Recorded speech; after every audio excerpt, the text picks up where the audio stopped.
Social streams on. Oh, forgot the robots. That's fine. Oh.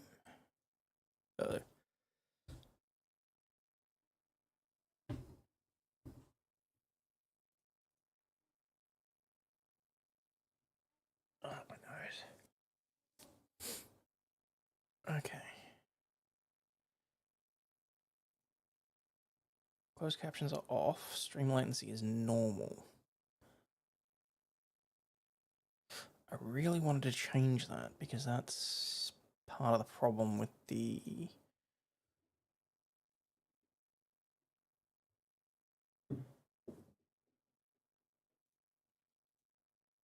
That's fine. Stream health's... Connection to YouTube's fine. It's using the same stream key, that's all fine. So I think we should be good to go.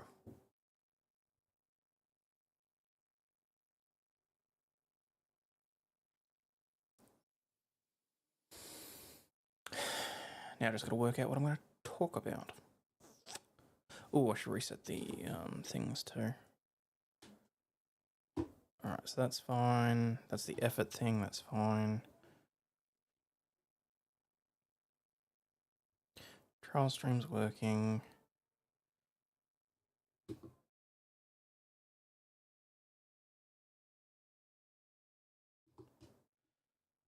We're going to have to try and fix that, although I suppose it won't really matter though, because the trial stream's going to be in the car anyway.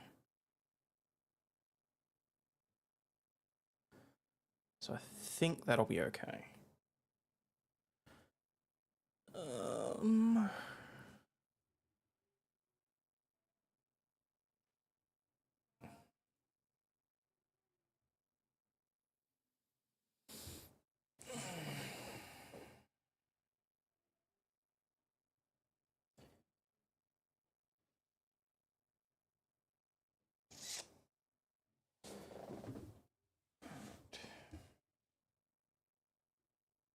Why don't I have bookmarked in X?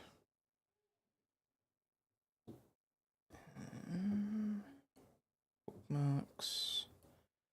And then...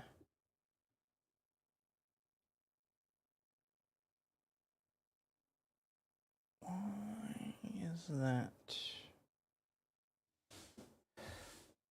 What did I mess up there?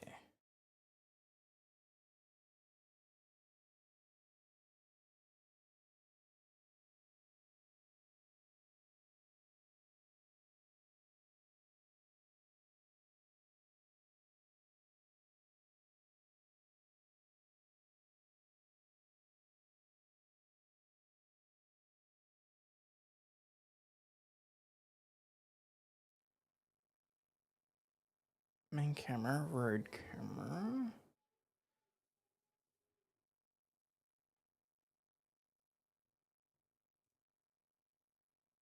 Oh, I was on the wrong scene, that's why. That's fine. Okay, so that's where the thing came up, and then...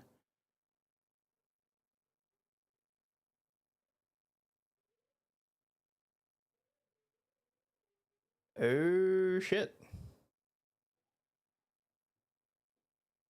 Oh, fuck. How long have I been live for? Oh, 4 minutes. Okay, thank God. Okay, that's fine. Hi, everybody. Didn't realize that I was actually live until the chat popped up. Yeah. Hi. I'm out of practice, obviously. In that case, I should probably go and check. Yeah, 4 minutes. Okay, all right. That's fine. At least you guys didn't see me walking around in my short shorts. That's the main thing. And when I say short shorts, I mean basketball shorts, but like, because I'm fat, they... Anyway, it doesn't matter. Okay, that's fine. Well, that sort of threw me out of the window because I still thought I had about 20 minutes to decide what I was going to actually stream about. Yes, I have pants on, relax. Well, shorts. because pants are prison, and these are nice and airy. So, where are we? Now I'm self-conscious for some reason. Like it's a lot easier doing the car streams because I'm not in front of the camera. Like, but anyway, I mean, to be fair, I was supposed to be not using the intro or anything like that because apparently that's when it causes like 98% of people to die off because they don't like listening to the intro. But this was not really how I intended to start the stream. Mainly because I hadn't decided if I was going to do news articles or if I was going to, like... Honestly, I don't fucking know. I have no clue what I'm doing anymore. I'll be brutally honest here.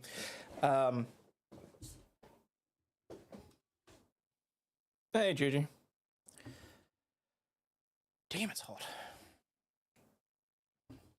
So... I guess maybe we'll do the news articles, which means I need to actually set that up.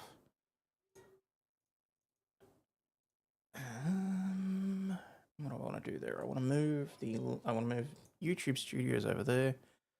Do the Shadversity video. I've already done it. I pre-recorded it. I just got to do some editing.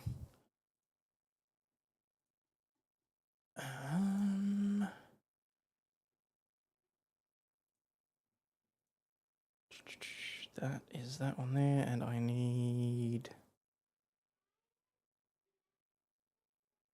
Why is that not picking up that one?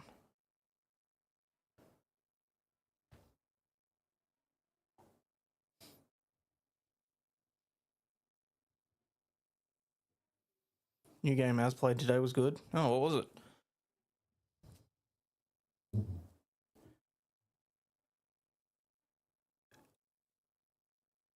Hello, equality. I gather you can't hear me, but hi. Good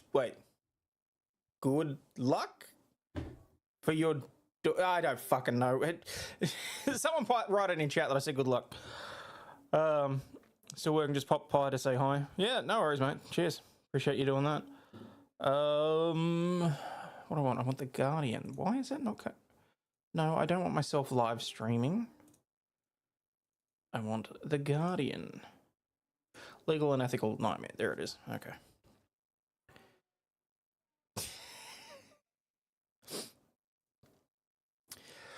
Really good luck.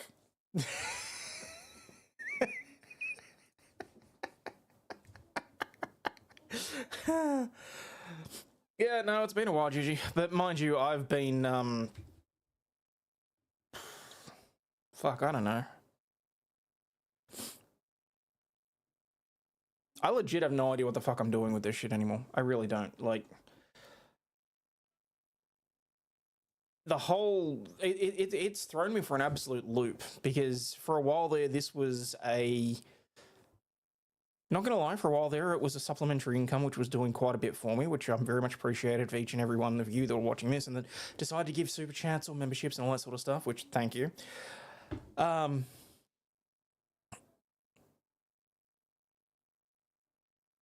now it's like, even when I have the time to sit down and try and plan something out, it's, what do I do? Do I go through news articles? Do I try and follow a case? Do I try and do this, that, and the other thing? And do I just blow my fucking brains out? Joke, YouTube.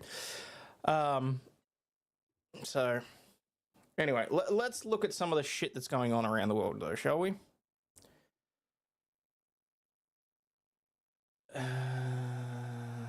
Oh, fuck, that's how out of tune I am. Legal and ethical nightmare after woman gives birth to a stranger's child due to IVF mistake.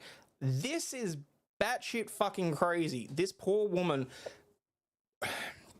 gave birth to a child that is in no way, shape, or form hers. Because it's not even like her egg was inseminated with somebody else's semen. It was literally someone else's fertilized embryo was transplanted and implanted into her. So, hang on, where are my notes on this? Because I did have notes. So, nope, those are the wrong notes. History, there we go.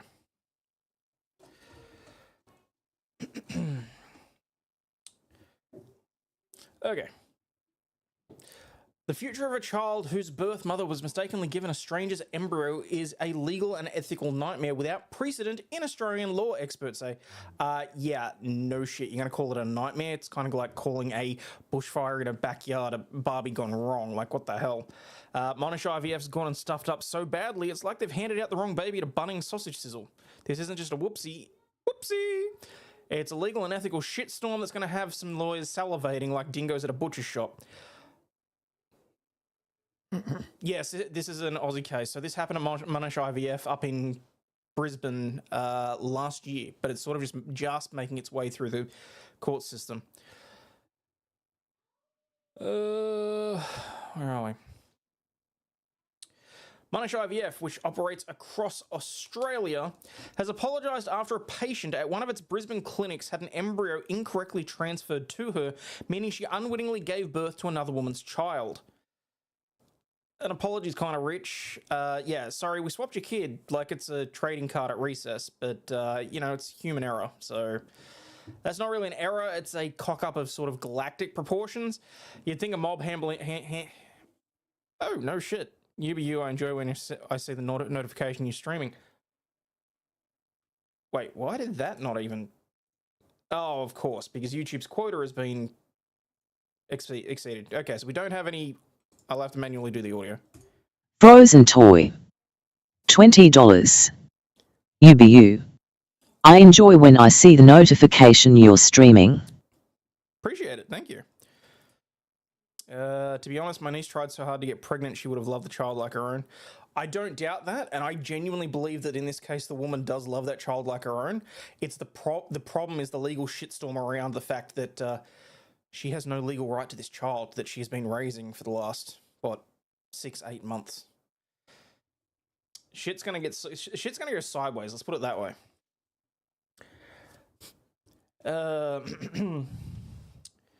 Monash said the situation was a result of human error and was confident that it was an isolated incident. Yeah, I'm not really sure that I care if it's an isolated incident or not. This is a case where you are literally dealing with human lives. Like, as horrible as this sounds, when that was a pair of cells in a petri dish, that's a little bit different to a brand new human being accidentally being brought into this world.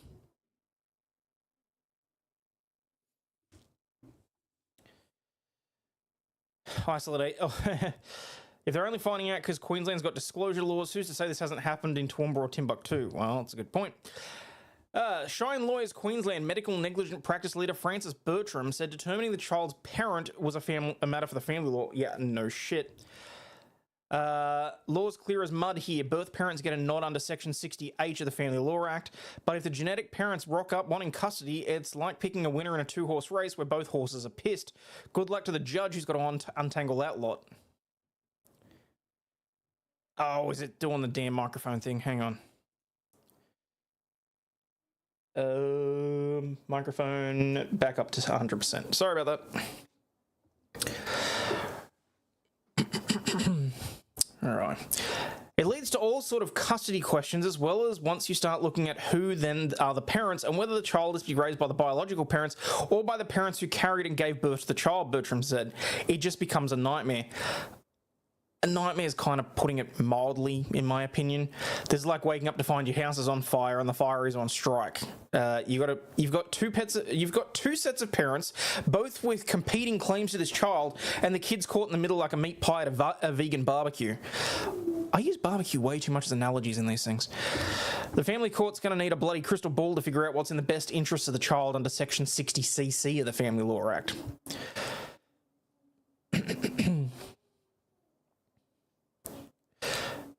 Bertram said all parents involved may be entitled to very significant compensation if they start legal action, and other family members may also launch claims. I mean, compensation? No shit, Sherlock, you think? If I carried a kid for 9 months only to find out it's not mine, I'd need more than a sorry and a pat on the back. Negligence claims could be massive here too. Think breach of duty under the Civil Liability Act 2003 Queensland. Monash insurers must be shitting bricks right now because this could cost them more than a politician's travel allowance, which is really saying something given that we're talking, hundreds of thousands of dollars. From a legal point of view, the ongoing impact of this is almost incomprehensible as well. This is not something that somebody can simply make a claim for and potentially get over. Mate, incomprehensible? Doesn't really even cut it. This is the kind of trauma that sticks out like a bad tattoo at a Bucks night in Bali. Every birthday, every school play, every Christmas, these families are going to be reminded of Monash's monumental fuck-up. And the kid, that poor bugger's going to grow up wondering who's who in the zoo. Monash better have a... Damn, I may have had a few when I was writing this. Monash better have a damn good shrink on speed dial because money ain't fixing that kind of heartache.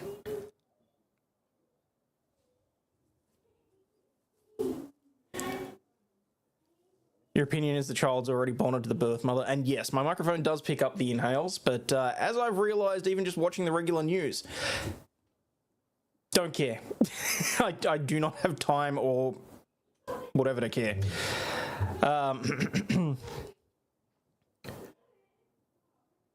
Where are we? I can't believe that this is an actual job title, by the way. Family creation lawyer Sarah Jefford told the ABC that the case could set legal precedent. Yeah, not sure this is something that happens all that often, even just specifically in Queensland, let alone the rest of Australia. I mean, this is a chance to completely rewrite the rulebook. If the genetic parents push for custody, we're looking at a landmark case that'll have every IVF clinic in the country double-checking their freezer labels. I mean, look, to be fair, they already should be. The Family Law Act's going to get a workout, and I reckon we'll see some new regulations to stop this happening again. Well, it shouldn't have happened in the first place, so... where are we? There are presumptions in Australia about the birth parents being the legal parents of the child, she said, but whether the genetic parents want to come forward and start a discussion about that, then we'll have to wait and see. But I mean, that's really the kicker, isn't it? The law's all about birth mum's the boss under Section 60H, but if the bio parents throw their hat in the ring, it's like a plot twist in a soap opera. Do they want to say, or do they just want to cop it sweet? Either way, it's a legal minefield and someone's going to get blown up. Hopefully not the kid, obviously. But at the same time, it's...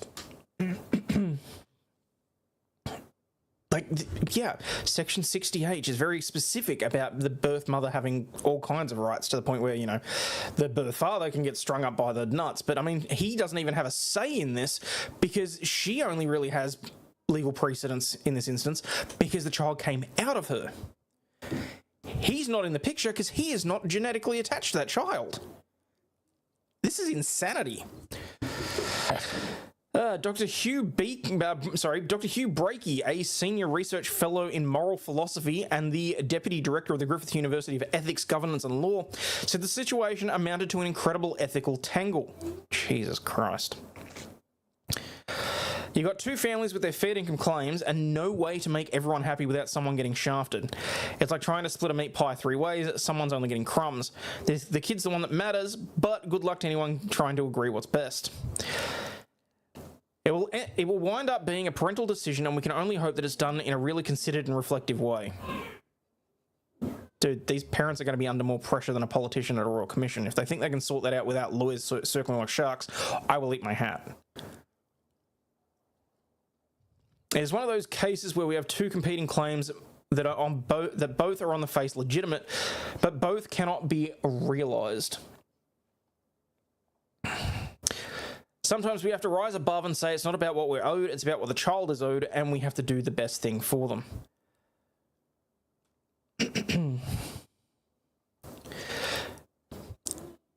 The case has created a considerable amount of concern amongst donor-conceived couples, including many who have been lobbying for stronger disclosure laws and other protections like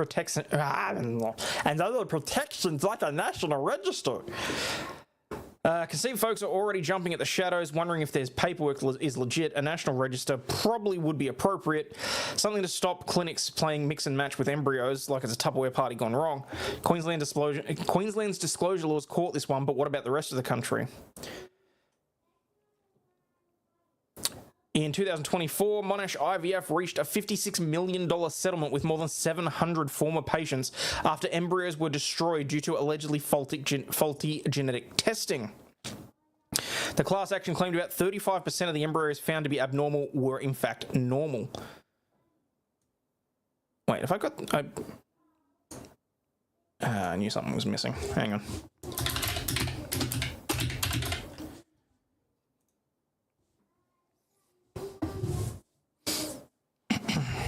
That should come through in a minute. Catherine Dawson, who estimates she could have up to 700 siblings, said parents whose children were conceived through IVF should be seeking DNA tests. Dawson said the latest situation might not have come to light but for Queensland laws that compelled Monash to disclose the error. The evidence of it being an isolated incident is really only because they've never had to check or to disclose. Leading Australian IVF specialist and former Monash IVF director Professor Gab Kovacs said that there were over 150,000. Oh my God, Hayden. Breathe. This is how you know it's been that long since I've done any of these sorts of things. Leading Australian IVF specialist and former Monash IVF director Professor Gab Kovacs said that there were over 100,000 IVF cycles in Australia annually, so every few years a mistake is made. Dude, you are literally fucking around with a human life.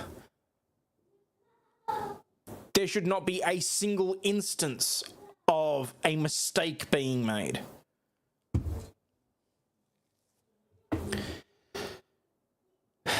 I mean, every few years, yeah, that's real comforting. It's like saying a pilot only crashes every other flight. There have been mistakes recognised in the past. It's more often the wrong sperm is used when the sperm and the egg are put together, he said. Yeah, well... He said that stringent processes have been in place for decades, including a second person signing off wherever a person handles human tissue. I don't think there's much more that can be done other than that than to accept the fact that accept that human beings make mistakes, he said. I mean, piss off. Humans making mistakes. That is not a bloody excuse when you're dealing with people's kids. It's like a surgeon saying, whoops, left a scalpel in there, shit happens. Monash needs to pull their finger out and fix this shit, not shrug it off to another day in the office. Monash IVF Chief Executive Michael Knapp apologised and said that the company would continue to support the patients. Yeah, well, there's an entire frickin' life that's in this world now that has no idea that they're going to be paying through the nose, is what I'm saying. All of us at Monash IVF are devastated and we apologise to everyone involved. We have undertaken additional audits and we're confident that this is an isolated incident.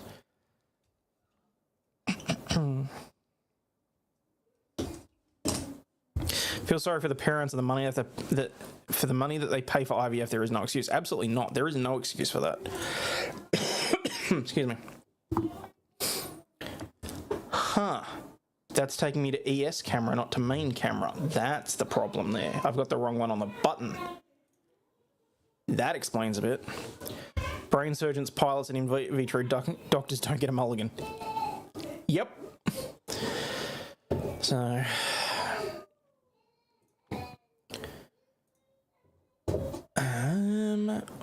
Alright, where's the other one that I... Alright, do we want to talk about the penguin that crashed a helicopter or Ubisoft with their you don't own video games lawsuit? Why not both? Ubisoft's The Crew lawsuit insists we do not own the games that we buy. Well, we know this. We don't. When you install a video game, you sign the EULA that specifically says this is a license agreement. You don't own the software. You don't have the rights to mess with the code. You don't whatever else. I still don't believe that they should be able to remove items from your computer, for example. Say you buy something through Steam that companies can go in and delete it off there if all of a sudden the support for it's ending or if they want to force you into purchasing a new version of the game or whatever else. I don't believe that that's appropriate. Ubisoft has insisted that buying a game doesn't give players unfettered ownership rights to it and only a limited license to access the game. The Megacorp's comments come as it sought to dismiss a case brought by two unhappy The Crew players who took the company to court for shutting down its original racing game last year.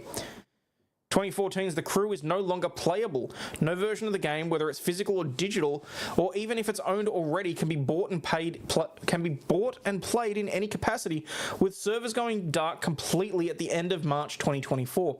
Now, that is something that I do have an issue with, though. If I have purchased physical media, I expect the offline capacity of the game to remain operable for its entire, for basically for the lifetime of the console or the computer that I'm playing it on.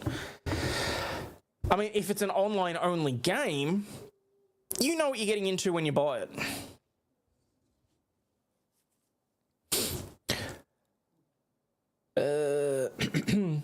Ubisoft took measures to create offline versions for measures to create offline versions of The Crew 2 and the sequel Crew the Motorfest to enable players to keep playing, but no similar action was taken for the original.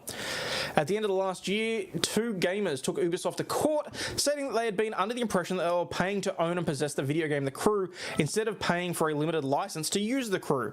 Well, maybe read the documentation when you start the game. I know we're all very tempted to just scroll down and click accept and whatever else, but this could also be a case of just like major entitlement going wrong.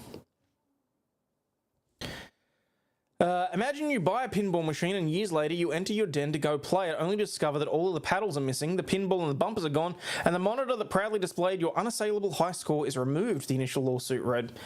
As spotted by Polygon, the complainants accused Ubisoft of violating California's false advertising law, unfair competition law, and Consumer Legal Remedies Act, as well as common law fraud and breach of warranty claims.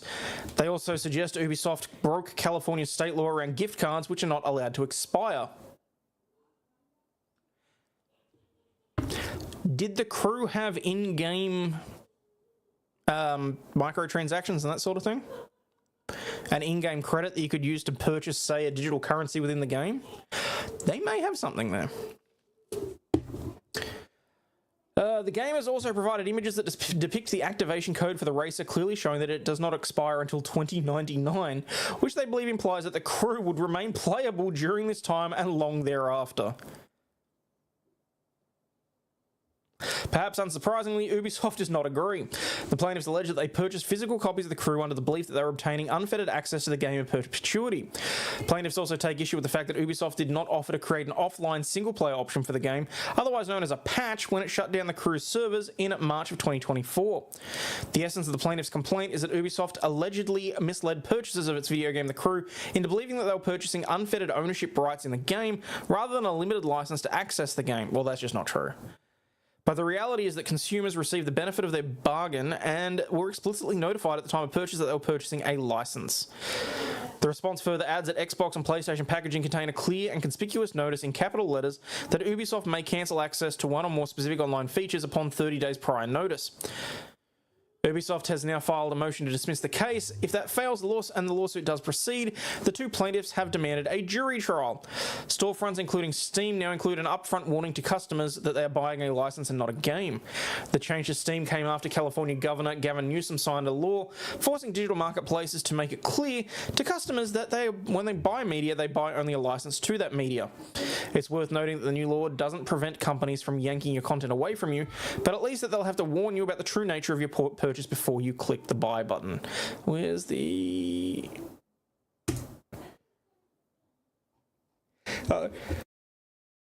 excuse me. Oh, so it was on Polygon's webpage, was it?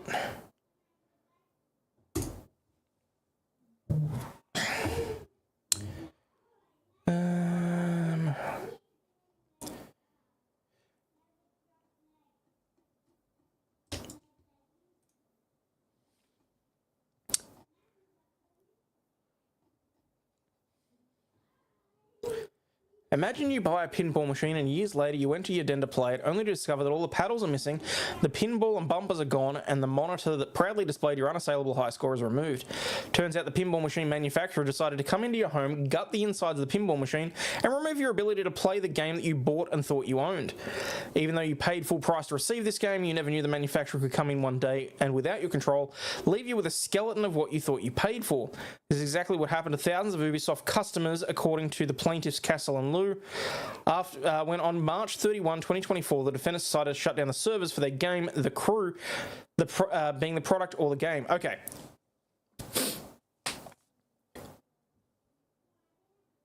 Here's the thing. There is a distinct difference between online play and single-player games.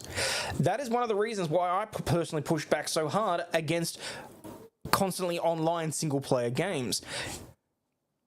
If whatever you are playing or whatever software you are utilizing requires access to servers that are not within your physical locality or you don't have full control over, you have not bought an independent license that is unrevocable. You have not bought anything aside from the ability to access those servers and use the software that you have installed on your own computer or on your console. You'll own nothing and love it. Well, yeah. And I think really that's the main difference here. If The Crew was very specifically advertised as being an online multiplayer game, or even online only single player game, I don't think they've got much of a case, personally. This decision resulted in the defendants' complete destruction of the game, which totally barred the consumers' access to the product for the money that they paid for. To further rub salt in the wound, the defendants decided they would not provide consumers with the basic courtesy of leaving intact the single-player version of the game, so that okay, there's the difference. So that thousands of consumers who paid their hard-earned money for The Crew could at least enjoy some portion of their beloved game offline. Defendants duped consumers in two ways. First and foremost, the defendants misled the consumers by telling them they were buying a game, when in fact what they were renting was a limited license to access that game that the defendant chose to maintain at their own noblesse oblige. In other words, consumers thought they were obtaining a full bundle of sticks we know as property ownership, not the brittle bundle the defendants actually conveyed. In many cases, this deception was compounded by the fact that many gamers, like plaintiffs, brought physical discs storing the game data, which reasonably made them believe that they could input that disc into the computer or game console and play the game whenever they wanted. Defendants also reinforced this belief by including language on the product packaging stating that the online portion of the game could be retired, thereby representing to consumers that an offline portion of the game that existed would be unaffected. That's an argument. Someone found via hex editor there's a single-player mode in The Crew files, but it was never officially implemented. Well, I mean, you can't really force them to. That's the problem. Second, through the totality of the product's packaging, defendants falsely represented that The Crew itself was encoded onto physical discs consumers could buy, or digital files consumers could pay to download. However, in reality, The Crew itself resided on a remote server, and the physical discs and downloaded files consumers paid for were more akin to a key that they could use to open the gates to the remote server, which defendants could one day decide to fail to maintain. You can activate it via the hex editor? Oh, no shit.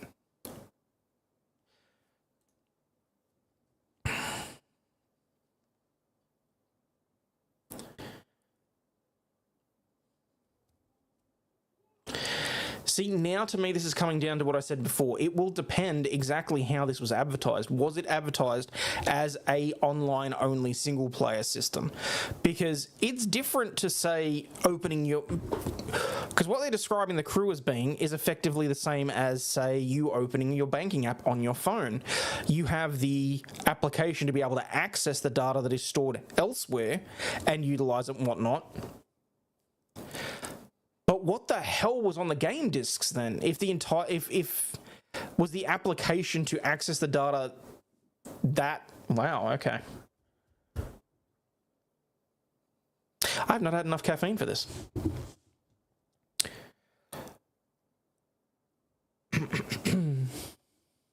Defendants intended consumers to rely on their representations or omissions in making their purchasing decisions.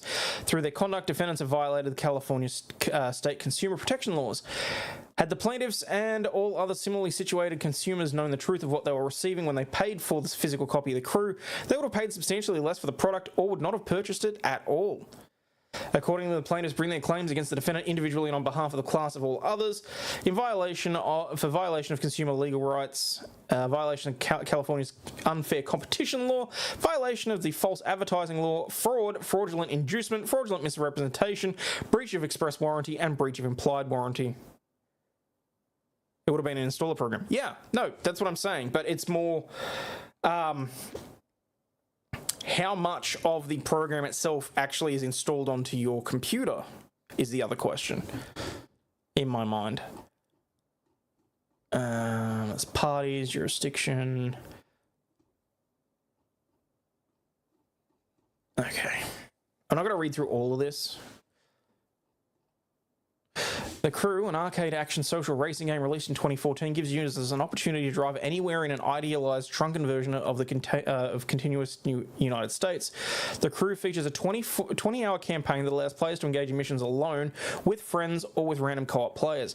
Upgrades and geographic unlocks are rewarded along the way. In multiplayer, players can create their own crew to compete against other teams in races, takedown, and other challenges. In short, the Crew offers both single-player and multiplayer experiences. The Crew video game series was developed and published by Ubisoft. Ubisoft is a major video game developer. Assassin's Creed, Far Cry, Tom Clancy series. According to a since-deleted blog post by Ubisoft, the Crew had 12 million players before it was delisted. Millions of copies of the game sold via Ubisoft's digital store, as well as Xbox.com, GameStop, and PlayStation. Since the debut of the Crew, the game turned into a franchise that includes subsequent spin-offs such as the Crew 2 and the Crew Motorfest. Traditionally speaking, video games in single-player mode do not require an internet connection. However, since the Crew operated from a remote server, there was no offline option. Okay, so there it is. So it was an always-on connection for single-player as well. To play, users required a permanent internet connection, even if they purchased a physical copy of the game as opposed to a digital copy. So that, to me, then comes down to terms displayed and delivered. Whether or not that would have caused a Would someone looking at the packaging of the game or purchasing it through Steam or another platform look at that and go, yes, the single player should be offline, I should be able to play that without an internet connection?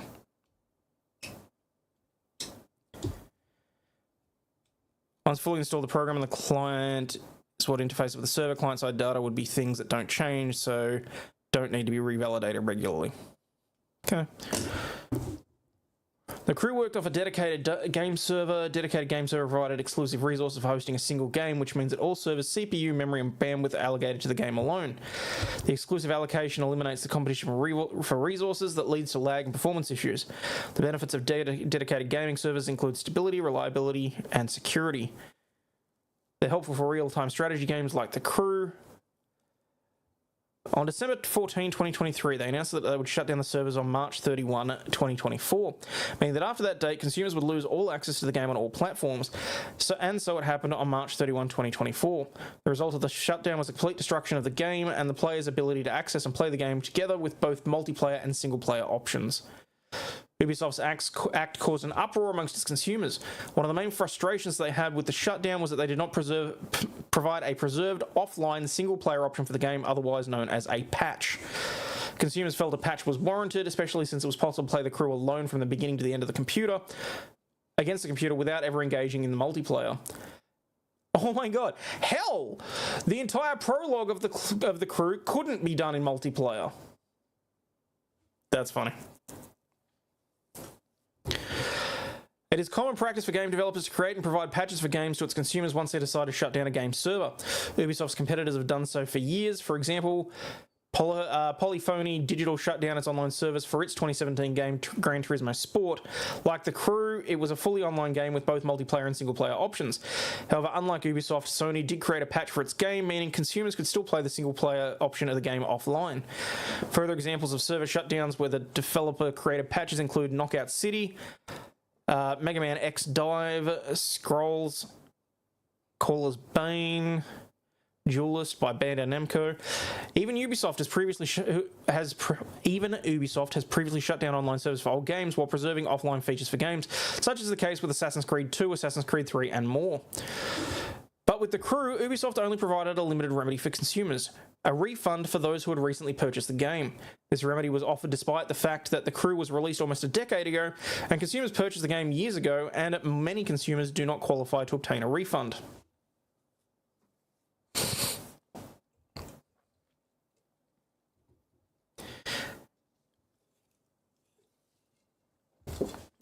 Average players at the time of shutdown was 5.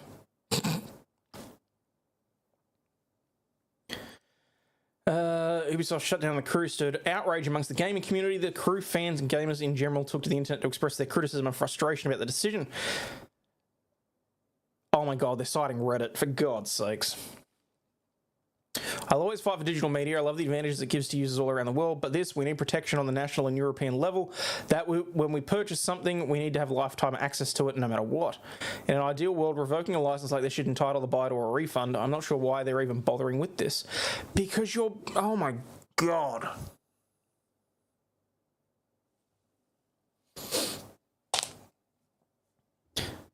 It's a license. You are paying to rent the software for a period.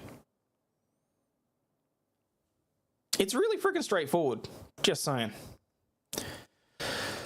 That's what I hate about online games. It's literally like paying full price for a game, but instead it's a subscription that ends when they decide to pull the plug.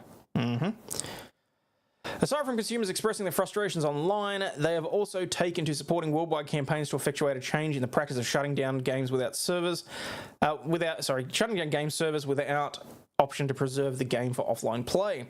For example, YouTuber Ross Scott, the creator of the YouTube channel Accursed Farms, launched a campaign called Stop Killing Games. The campaign uses The Crew as its primary example of the issue at hand.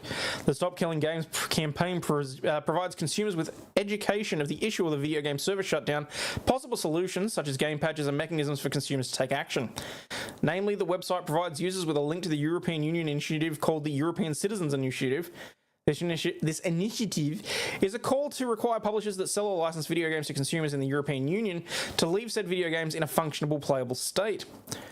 The goal of pursuing this process is for the European Union to accept initiative and create new legislation to address the issue. Oh no, what did they post on X? Following the consumer backlash on Ubisoft's shutdown of the servers, Ubisoft published a post on X via its UK account acknowledging it heard the concerns about access to the Crew games and committed to creating offline modes for the still existing Crew franchises, the Crew 2 and Crew Motorfest.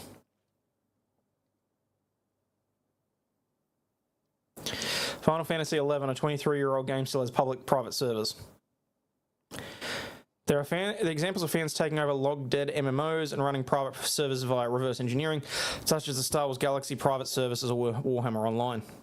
If you shut down the servers, the owner relinquishes all claim on what users do with the software. They create their own services and modify it to play single player. I like that. Ubisoft's response shows that Ubisoft is aware of their ability to have lifetime access to a game consumers pay for as material to consumers when deciding whether or not to spend money on a game.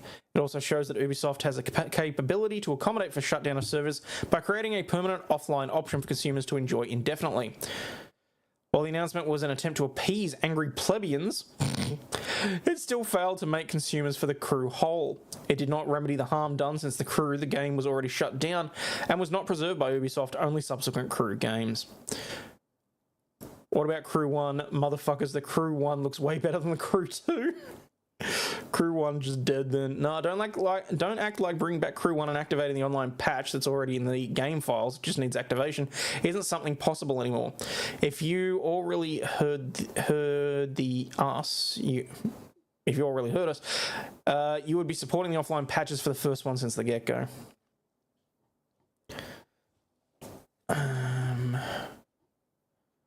What I want to know is, do they bring up anything about the advertising, the packaging?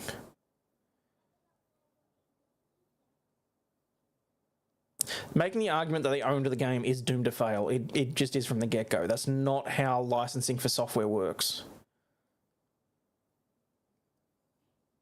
Ubisoft admitted material facts from consumers, that being that Ubisoft did not tell consumers that by buying a physical copy of the game, they would not have ownership of the game. And that Ubisoft could and would completely destroy consumers' ability to access the game at any point. This omission is material given the consumers value a good that they own at a higher price than they do one that they license. Knowing the game could be shut down at any point is a material consideration that would influence consumers' decisions on whether or not they pay full price for the game or whether or not to even pay it to begin with. Hey, Connor. Knowing that the game could be shut down at any point, the material omission goes to the central function of the product. That is because the central function of a video game is the ability to play the game that they paid for. The fact that consumers are only licensing the game and that Ubisoft could and would shut down the game's servers, completely disabling access to the game at any point, goes to the product's central function because it affects a consumer's ability to play the game. Now, this is something that I've believed for a very long time. As far as I'm concerned, if a game is required to be online only, it should cost significantly less than a single player game.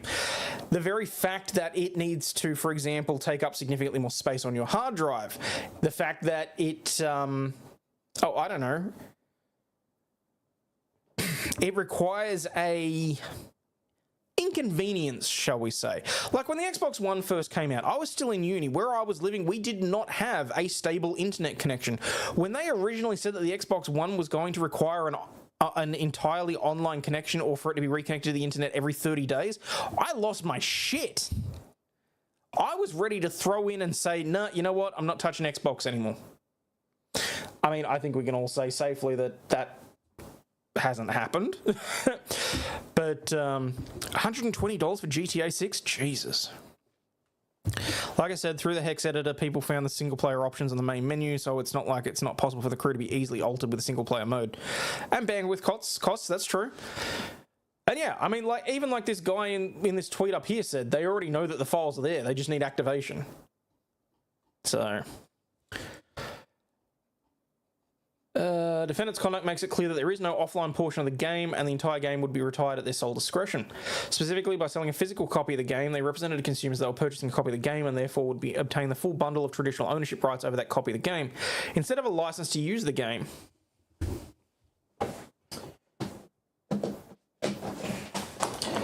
Hang on. I've just pulled a random game off my shelf, okay? Assassin's Creed 3 for PlayStation 3. For home use only, this software is licensed for play on authorized PlayStation 3 systems only. PlayStation 3 software update may be required. All unauthorized access, use, transfer of the product or underlying copyright trademark is prohibited. They exclusively licensed to Sony Europe, blah, blah, blah. Resale and rental are prohibited unless expressly authorized. PlayStation Network, PlayStation Store, PlayStation Home, subject to terms of use, and not available in all countries and languages. Broadband internet service required. Users are responsible for broadband access fees. Charges apply for content. Users must be 7 or over, and users under 18 require parental consent. Network features may be withdrawn at reasonable notice. See EUPlaystation.com game servers for details. Just saying. Admittedly, it's a tiny little blurb on the back, and only someone like me that reads the fine print on shit, including my entire rental car agreement, for example, would be someone that would actually bother looking at that. Which, oh, hang on, actually, I think there's one...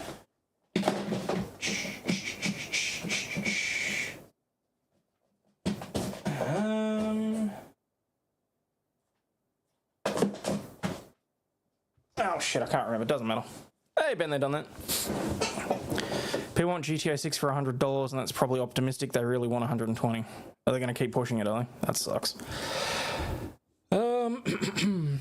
Packaging of the physical copy includes language such as never drive alone and explains various things a player can do while playing the game. When taken as a whole, these representations tell consumers that the product is a game that will never be retired. You know what their argument to that's going to be? They're going to come back and say it's a puffery statement. Big, bold, empty statement that's not meant to be taken as true. Now, whether or not you can argue that it is or isn't is another thing. Because Ubisoft shut down the game servers, this representation is false in that the game no longer exists and is no longer a video game. You can't be serious. Never drive alone. Right next to the online Uplay thing. All I'm saying is that that's more of an argument to say, oh yeah, by the way, this is an online only game. Hang on.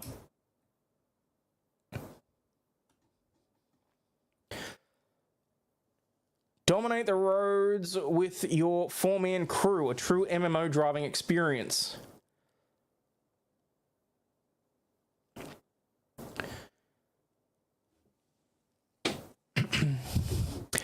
It's right there on the fucking back.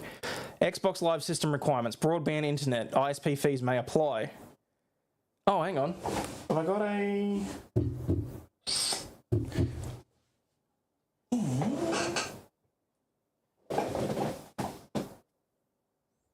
Because I don't have the Crew, but I do have other online ones from Xbox.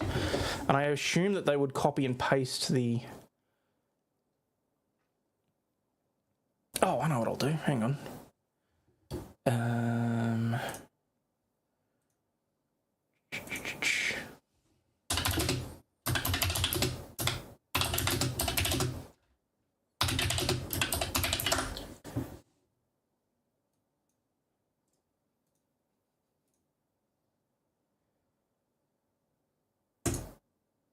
Okay, but is that for... No, that's PC. Windows, Xbox 360, Xbox One. There we go. Oh, seriously? They only kept the front cover? Bastards. I mean, what do they have on the back of the Xbox? What do they have on the back of the 360 one?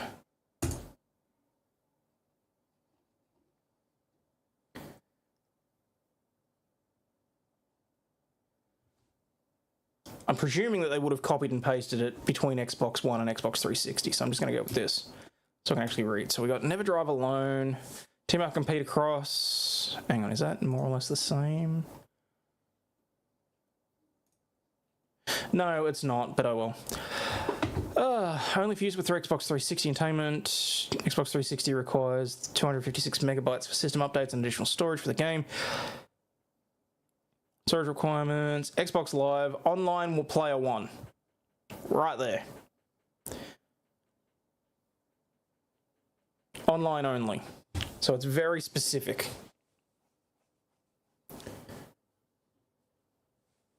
See you, Grifter.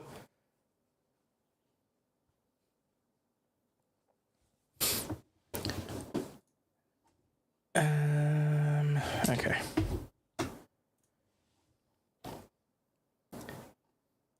These misrepresentations of material because the consumer would not have paid for the same price for the product and would not have purchased the product had they known that at the time of purchase the representation that they're playing for the video game was false, given the video game no longer exists. Oh, hang on. The PlayStation version's a bit different. Hang on. They might have a little bit more of a thing there.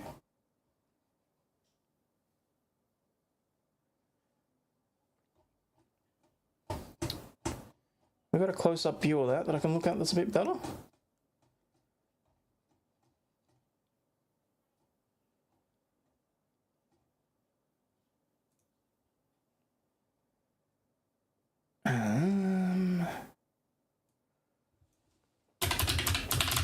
I mean, no one's going to be stupid enough to believe it, but if you can get it on a technicality, maybe.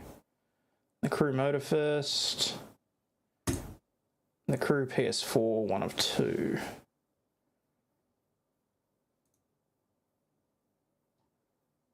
Anyway. Because that one specifically shows one player there, but it doesn't specifically... Oh, online play required. It's right there. Never mind. Recall back in the day buying Final Fantasy Xbox game where the guy never told me it was online only. He was just a kid and they sold it to me. Was able to get my money back from EB Games. Yeah, so that's slightly different because what that is reliance on the store employee. That's what do you call it? That's a very specific circumstance where you are. Well, I mean, a duty of care is created because you have specifically asked, or you have. Well, I mean, in that instance, you didn't specifically ask, but if you are in reliance of an employee, generally, you can turn around and say, well, hang on, no, they had a duty to inform me of this, and that, and you can generally get out of that in terms of consumer stuff. You got to remember the Australian Competition Consumer Act and prior to that the Fair Trading Act and the Trade Practices Act were fairly robust. So here in Australia, we've got it pretty good when it comes to that. So...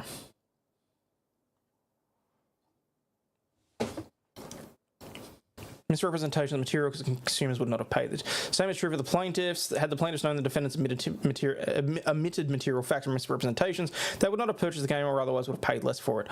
I would argue that there have not been any material misrepresentations made. It's very clear from the back of both boxes that online is required. It actually doesn't matter whether or not it's a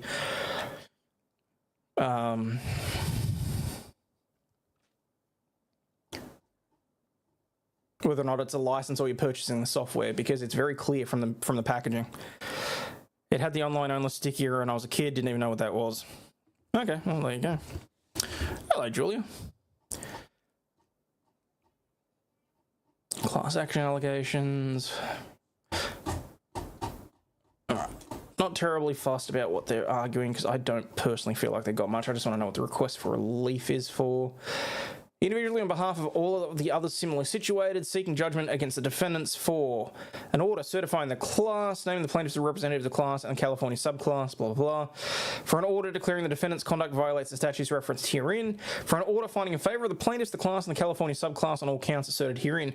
For compensatory, statutory, and punitive damages in the amounts to be determined by the court and or jury. For prejudgment interest on all amounts awarded. And for an order of restitution or other forms of equitable monetary relief. You know what would really be helpful here? If Ubisoft just go back and say, hey, yeah, by the way, here's a software update that would allow you to activate the hex edit and just play the game solo. And because, I mean, then what are you looking at? You're looking at compensation for people being unable to play the game between the 31st of March, 2024, and, what, April this year. 12 months of being unable to play a game. 15, 20 bucks a person probably by the time you get through the class action. So, venue declaration, da-da-da.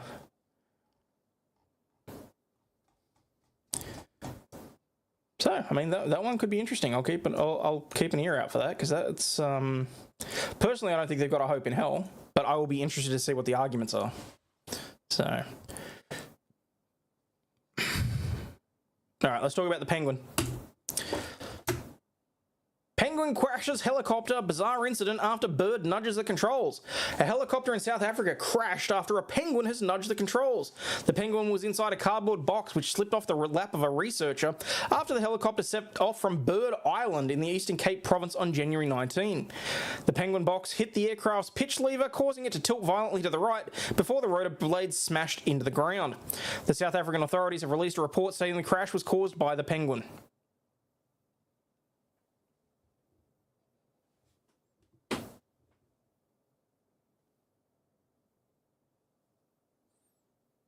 Really? That's what you're going with?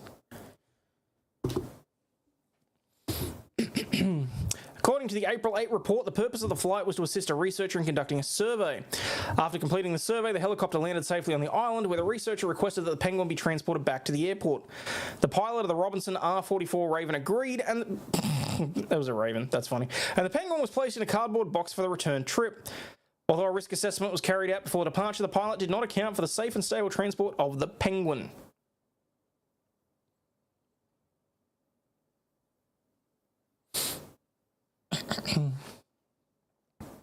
Want to go down a rabbit hole and check out what happened to Fable 3? God, I still have... I'm sure I've got copies of that somewhere. In the garage, probably, in the CD keys. Turns out the crash was caused by the guy with the box that contained the penguin. Yep, I'm assuming that someone didn't want a short trip out of the helicopter. Oh, Jesus.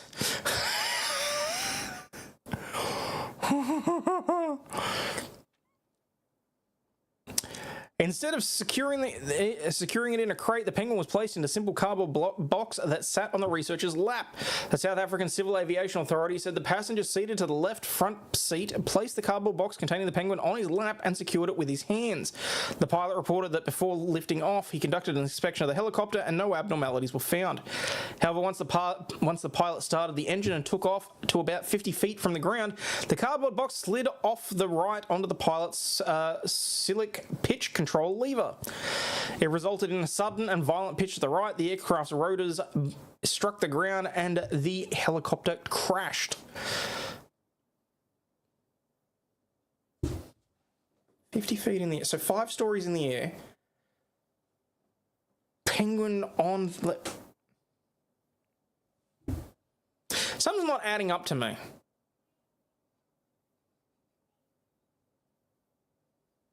Like, I get it. You violently go to the right. Surely, in the space of 5 stories down, you can try and ride it up, you know?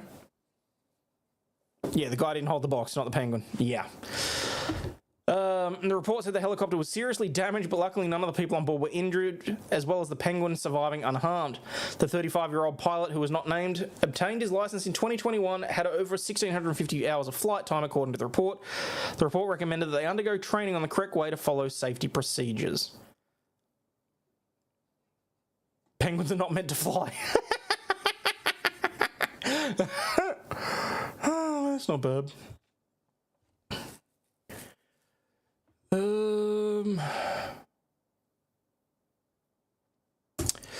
Cops have busted a drunk man wearing a pink thong, fake breasts, and a wig.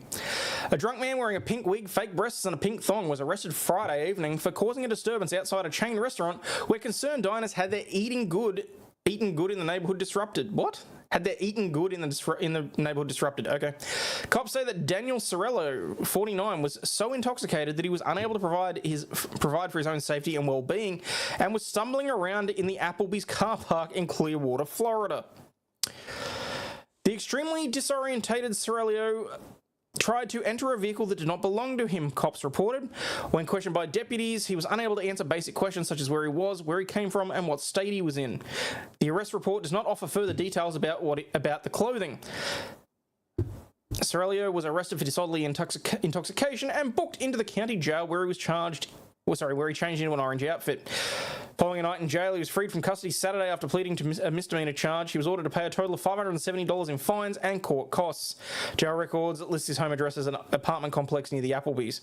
He previously resided in North Carolina, where his 22-year marriage ended in divorce in 2023. I'm shocked.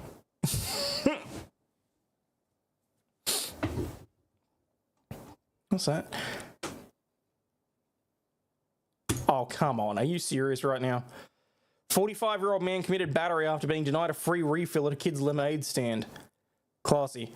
Incensed at the way he was denied a free refill at a lemonade stand run by children, a Florida man aggressively grabbed a female victim, adopted a fighting stance, and warned that he would beat her up, cops charge.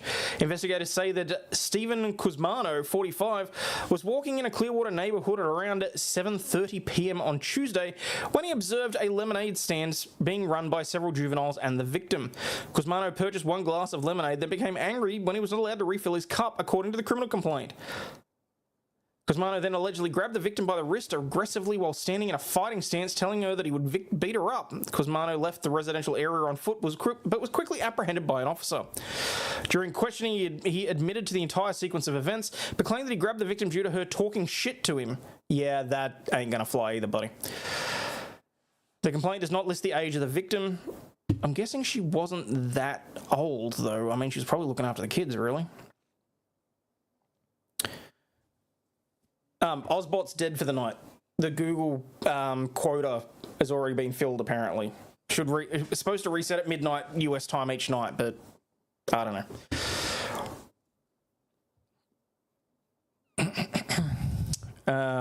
Oh, you know what? I can just do things manually, though. Hang on. Where's the... Boy, that escalated quickly. I mean, that really got out of hand fast. There we go. Cosmano, who the cops describe as a transient, was charged with felony battery and enhanced count due to his extensive rap sheet, which includes multiple prior convictions for battery, as well as convictions for trespassing, narcotics, possession, disorderly intoxication, assault with a deadly weapon, theft, and disorderly conduct. So there you go. Free refills was a big shock to me when I visited America. It was really nice, but nothing to fight over. Because it's not really a thing here in Australia. Like, if you want an extra Coke, you have to go up and buy a new Coke. So surprisingly, I didn't really take advantage of the free refills while I was there. Probably should have.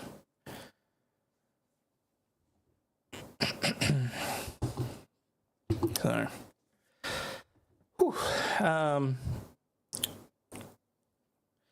Florida man so drunk he's forgotten his Florida man now dresses up and tries to break into cars at Applebee's near his apartment. Pretty much.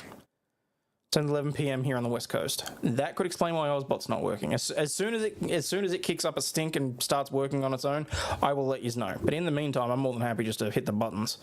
Although only some of them work, so.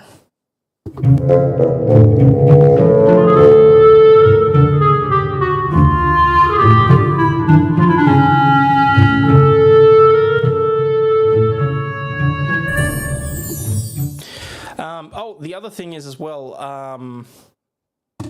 we're unlikely to see any more chat music or the funny chat videos. They've started copyright claiming, so, which I kind of feels a bit much, given that we know that that they use AI to produce all that sort of shit. So, but anyway, I'm just going to go through and have to clip that out because they've struck like, I don't know, 10 or 12 different videos. So,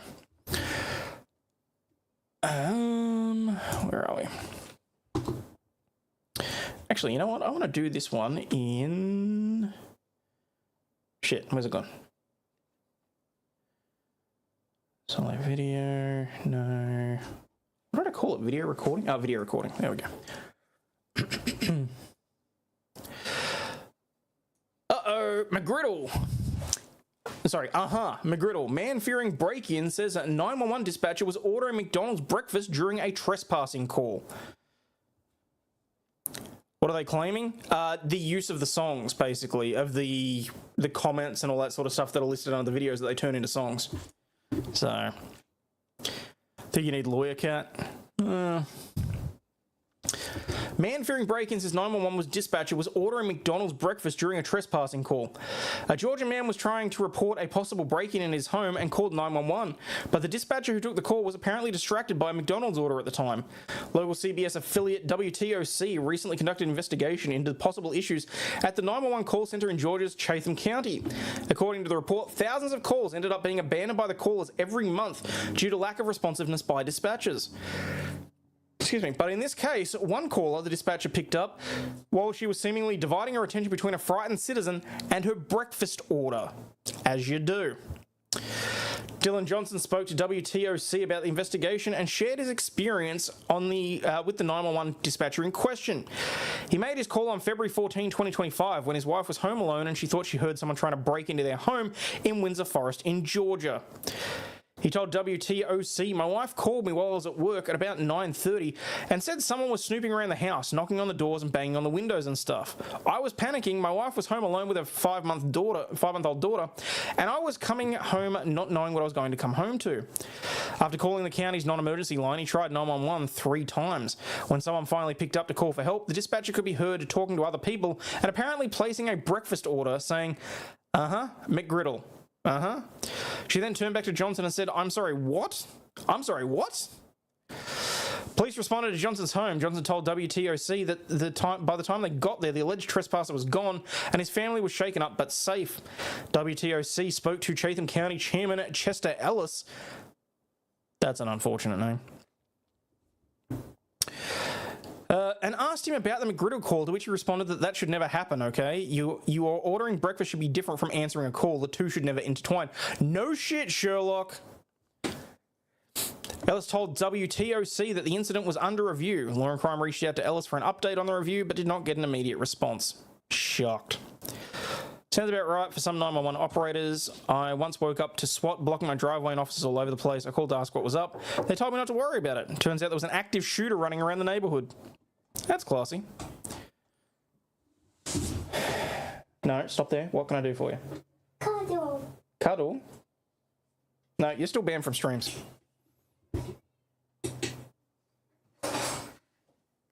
I am coming no matter what. Give me cuddle. I need Wow, you cuddle. really made a mess, didn't you? Give me cuddle. It's from flour. It's from flour. Yeah, we're making scones. Oh, you're making scones. Okay. Yeah? Okay. Close the door.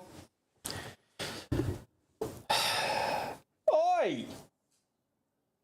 What? Close the door.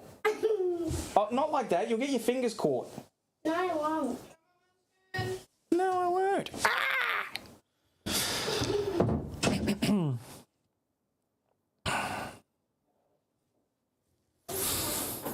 Oh no, Julia, she's allowed to be on camera. It's more after the stream the other night. She's still in trouble, frankly. So, okay, where are we? Lawsuit filed for wrongful conviction in a Philadelphia murder. Norristown in Philadelphia, a man who spent more than a quarter of a century in prison after being wrongfully convicted is now filing a lawsuit against the city of Philadelphia. His lawyers say that the case was full of faulty testimony and police work. The legal action comes as he works to rebuild his life and his community. We're going to utilise this for gaming for the neighbourhood community. Tyree Wallace says of the room decked out in comfy chairs, tables and a chessboard inside the building in Norristown. The building is the headquarters for his non-profit Systemic Reformative Change Foundation. As the 47-year-old works to change other people's lives, he's also rebuilding his own life. I'm actually starting therapy on Friday, which I'm extremely proud of and looking forward to, he said. Being innocent does not mean you'll get out of prison, he said, over the course of the events of his case. You won't find it, Julia. I had to delete that one. Let's just say there were plenty of people that reached out and basically said that I was a shit-ass father that exploits his daughter when she's upset. So I decided to say, fuck you. And basically, I've said to her she's not going to be on any car streams going forward. And we'll see what she is and isn't allowed to do in the future.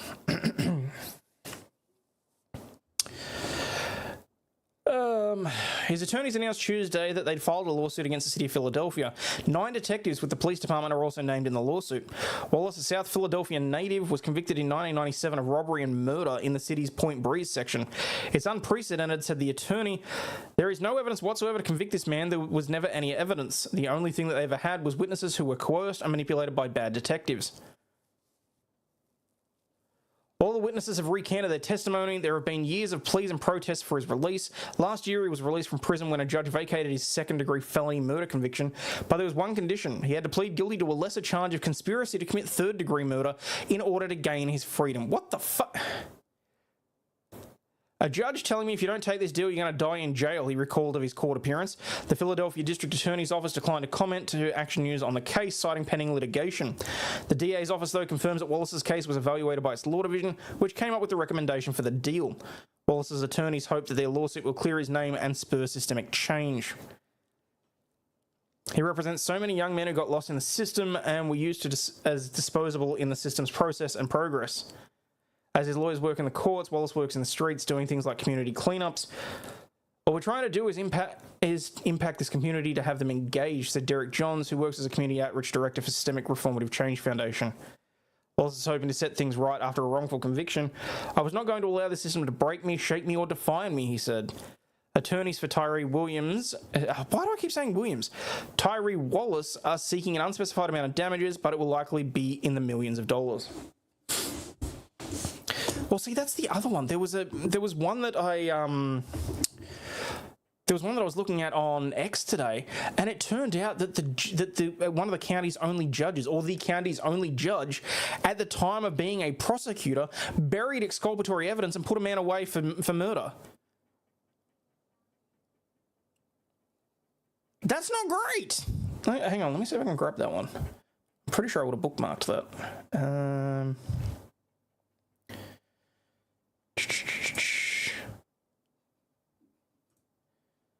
Bookmarks. Oh, maybe I didn't. First grader was punished for writing "All Lives Matter" at school. The school district argues first graders are too young to have free speech. Court of Appeal points out if they're too young for controversial topics, and why are they learning about Black Lives Matter? It's a fair call.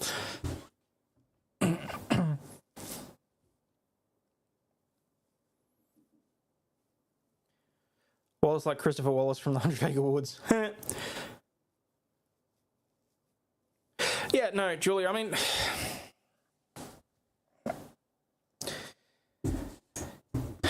I've never considered myself a poor parent, shall we say, and I have no idea what the hell got into it the other night, and I couldn't end the stream easily because we were on the freeway. So I did my best in that circumstance. So as far as I'm concerned, anyone that is being judgmental about it can shove their heads so far up their ass they can taste their own teeth. So... But the point is, there still had to be some consequences for both of us for how she was acting, how I reacted to the situation, and for all that sort of stuff. So, yeah.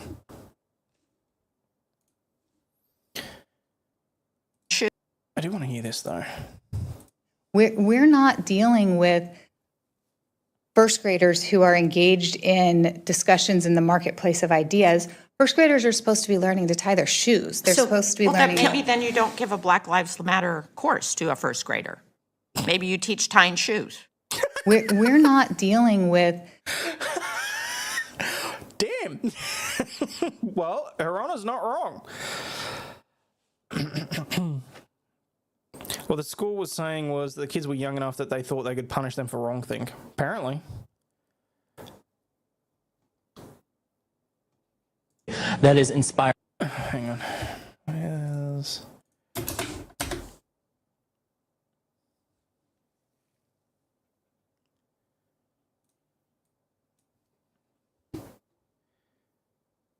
Damn it, I've really got to put the video recording thing on a button. It'd make life so much easier. No, wrong one. Oh, damn it. Now to the story of a pig that is inspiring others. One pot-bellied pig has certainly endured his share of problems. Chris P. Bacon was born without the use of his...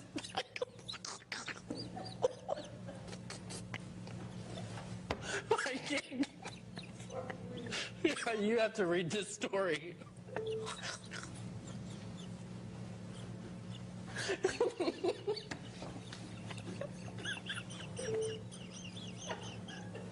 We cannot.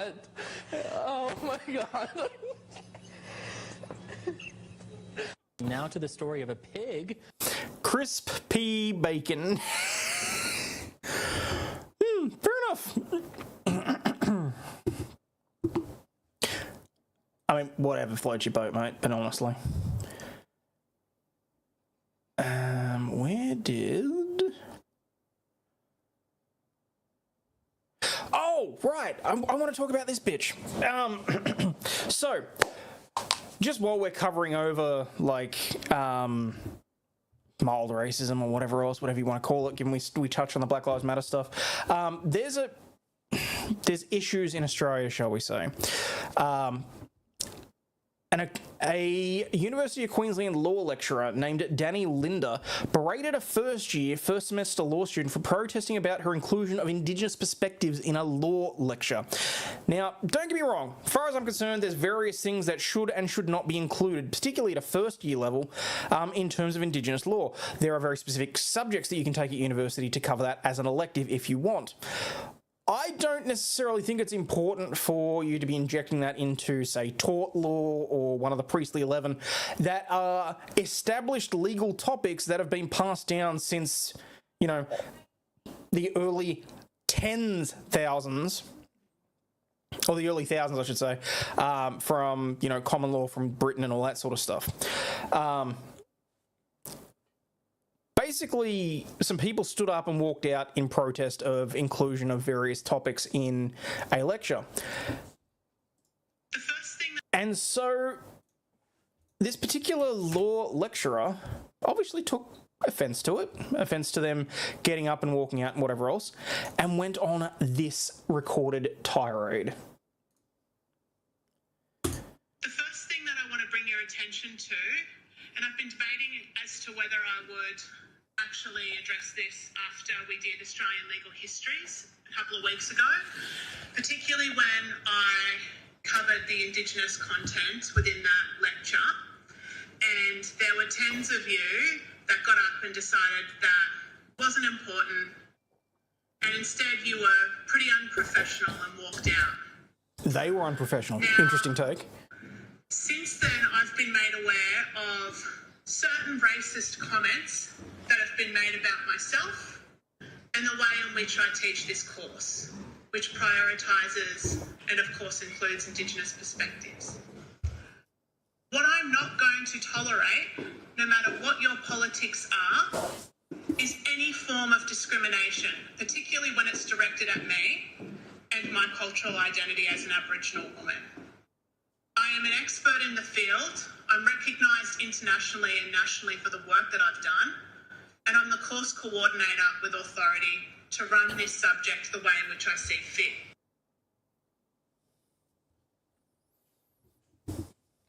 Now, granted, she's not wrong there. She has complete authority to run her course however she sees fit.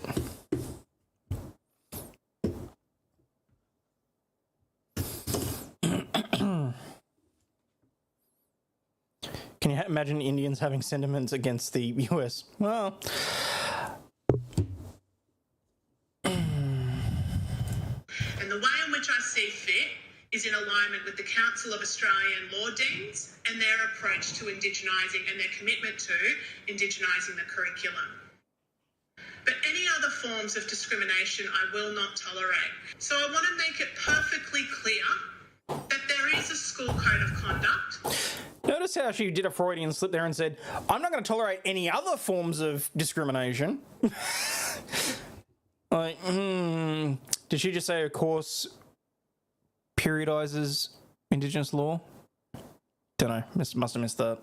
For students to follow, and in particular, as you can see here, what general misconduct is. It's actions, behaviour that constitutes discrimination, harassment, bullying, vilification or victimisation. The executive dean and the law executive within the law school in general have become aware of this. I, in fact, was the last to know. And they were really worried about what was going on with this particular first semester cohort. And we've spoken at length this week about how disappointed we are that people so new into law school could behave that way. Now, you might have certain politics, opinions that you have about Aboriginal people or about any people of colour or any other type of intersectionality and difference. But I would think at a university, people would be adult enough and professional enough, mature enough to keep those opinions to yourself. So what you're saying is that at university, where you're supposed to be adult enough and mature enough to engage in debate and the generation of ideas and the rigorous testing of ideals, you should be keeping shit to yourself. She sounds very intolerant right now. I feel unsafe by her words. Oh, wait till you hear the end of it. And to actually engage with the law, I'd watch what you say and what you do if you want to do well in your law degree. Because being politically active in a way that's protesting against my inclusion of Indigenous perspectives and up and leaving, and I know not everyone probably had that purpose of getting up and leaving in that moment, but there were some that did, that I'm aware of. But doing that is really inappropriate. And I want... It's inappropriate for her students to disagree with her political inclusion of various things in their education curriculum.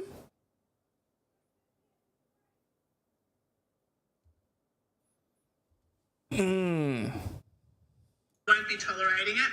I remember the faces that got up and walked out. I can tell you now, if you want to get involved in kind of any work while you're doing your law degree, you're not going to get hired and you're not going to last if this is the type of behaviour that you're engaging with. The profession, there's been barristers that have become aware of this week that frequently try and engage UQ law students that are like, we're sick of it.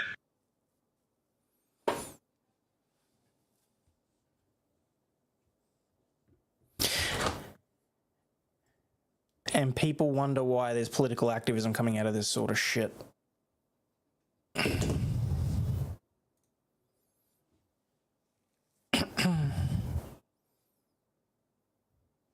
Oh, damn it. Hang on. I gotta see if I can... I'm not paying for the... First thing that I'm not paying for the damn Australian again. Hang on, let me see if they got it in the Wayback Machine. She sounds like a child.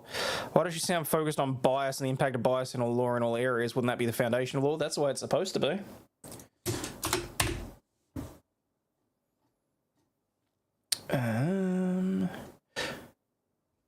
The Australian has a recording of a University Queensland law lecturer berating a first-year law student for protesting against my inclusion of Indigenous perspectives in a lecture, warning those students that she remembered their faces and that they would have to watch what they say and do. Sorry, that they should watch out for what they say and what they do if they wanted to do well in their law degree. Dr. Danny Linder identifies as an Indigenous woman from Grafton, New South Wales, a public lawyer and a senior lecturer at the law at the University of Queensland, where she teaches the foundations of law and Indigenous people.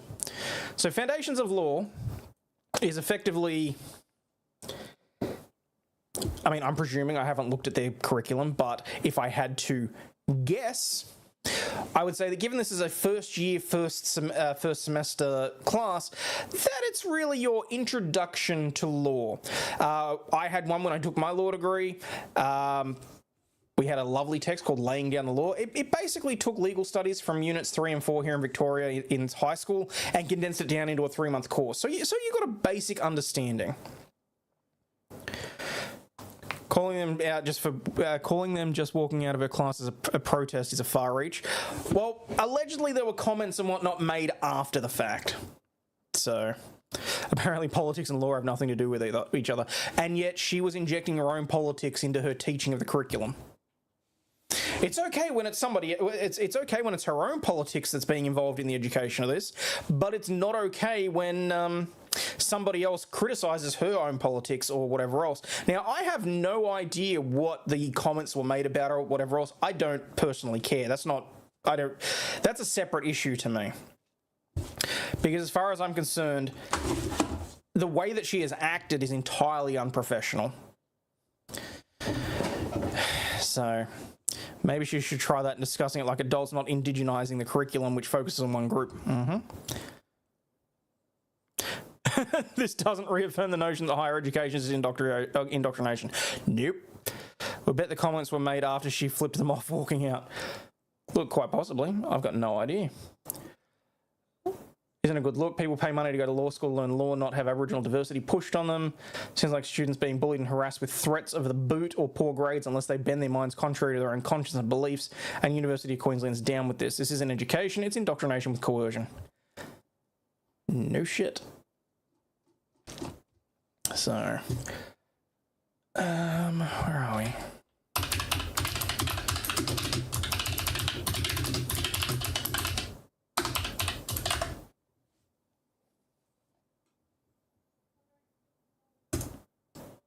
The Queensland. Oh, brilliant. Now, we're a senior lecturer of law at the University of Queensland. Her name is Danny Linder, was so offended when tens of students, she claimed, walked out of one of her lectures in Foundations of Law, I remember it well, when she was talking about the history of Indigenous legal history. And she got so offended by this, she then decided to lecture them in a following lecturer in a rather threatening way that some savvy students must have recorded because now we have it and we know what she said. Watch what you say and what you do if you want to do well in your law degree. Because being politically active in a way that's protesting against my inclusion of Indigenous. Being politically active in a protest for their own beliefs could harm their careers, is effectively what, in my opinion, she has said there. Indigenous perspectives and up and leaving, and I know not everyone probably had that purpose of getting up and leaving in that moment, but there were some that did. I can tell you now, if you want to get involved in kind of any work while you're doing your law degree, you're not going to get hired and you're not going to last if this is the type of behaviour that you're engaging with. There's been barristers that have become aware of this week that... How have barristers become made aware of this? have you potentially, in my opinion, engaged in defamatory conduct by passing this information on to third parties that were not present and potentially, in my opinion, disparaging somebody else and making outright threats? It's a damn good question if you ask me. But that's just my opinion, personally. Not arguing about the law doesn't have biases, as lots of them, but sheesh, be grown-ups about it, have critical discussions about it like lawyers debating, which is what it's supposed to be. These are supposed to be the academics. These are supposed to be the individuals that are... Well, I mean, as the old adage goes, if you can't do, teach, but...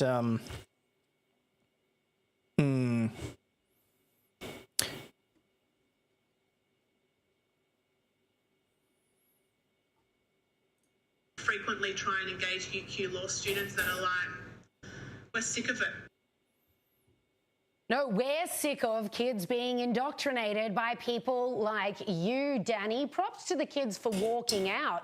I distinctly remember one of the first two things I learned in Foundations of Law were the Bug Me principles and the Fernando principles, at which point I learned that when it comes to every other Australian and Indigenous Australians, we're not equal before the law whatsoever. If you are brought before a court of law in Australia for the exact same crime that an Indigenous person committed, they've got the Bug Me principles, they've got the Fernando principles. You got nothing, and you're gonna do a far harder time of it, believe you me. So is it any surprise that these kids, I'm assuming they are kids, doing their first year of law are just like, you know what, we've already had enough of this. This woman keeps banging on about her own passion project, her own soapbox, and they decided to get up and walk out on this particular day. And here you have a senior lecturer of law threatening them regarding future job prospects. How disgusting. How low can you get? I'm an art student, so skipping lectures was what I did all the time. Like, that was a matter of principle. And you turned out all right, Joe. And, you know, so, I'll remember your faces. You should really consider, if you want a job in the law, how you behave. You know, sure, we expect good behaviour of people in the law, though. You know, some people in the law don't necessarily display the best behaviour. One of my favourite stories was a lawyer who got caught out the front of, I think it was the Magistrates Court in Adelaide, with a bag of cocaine falling out of the front pocket of his jacket. So, you know... I vaguely remember hearing that too. I mean, look, we all know that lawyers aren't infallible, but I do genuinely believe that there are certain individuals that should be held to a higher standard. Judges and law lecturers are up there for me. Like, I would expect them to be held to a higher standard than your everyday lawyer or barrister, frankly.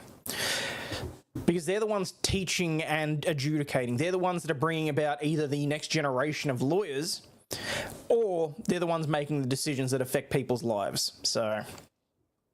They don't always adhere to the law. Maybe that's where all the students were going to. Yeah, precisely. But it is utterly ridiculous to say that if you have an issue with me taking over your lecture to carry on about indigeneity all the time, you've come here to learn law. Well, what do you think I came here for? Yeah, I found it a little bit... I mean, obviously, if you're going to sign up to a course, you should, you know, listen to it and listen to what they have to say. Well, Foundations of Law, you can't escape that one. If you don't like it, if you disagree with it, you can disagree. Yeah, the introduction of Foundation to Law is kind of bare bones. You have to pass that one. It's not exactly an elective.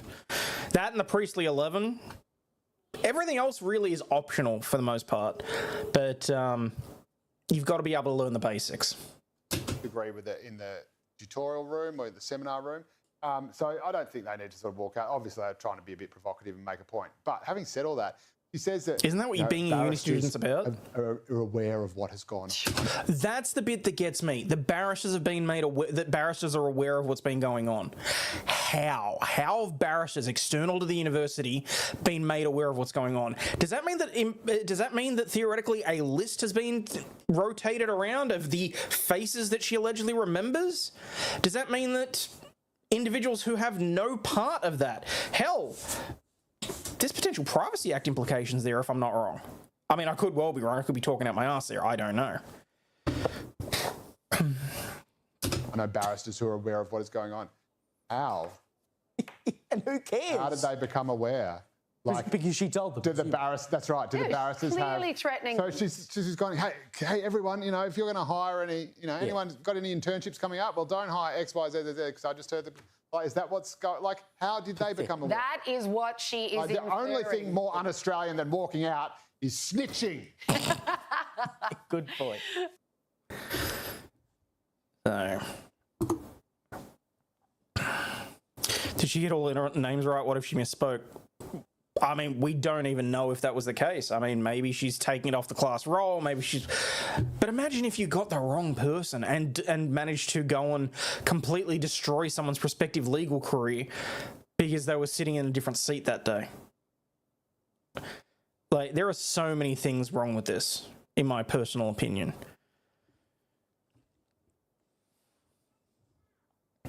So,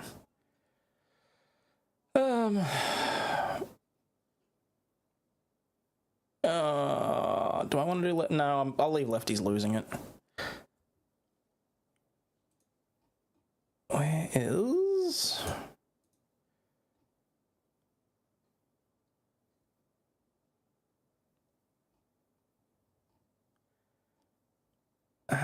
Nope, that's fine.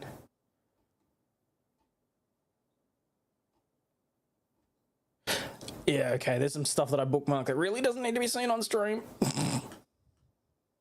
Mummy, how was I born? Well, one day, Daddy planted this tiny little seed, and I looked after it, I watered it every day until it grew into this beautiful plant with gorgeous green leaves. Then, me and Daddy dried the leaves, we smoked it, and we got so high that we forgot to use protection. Mummy, how was I born?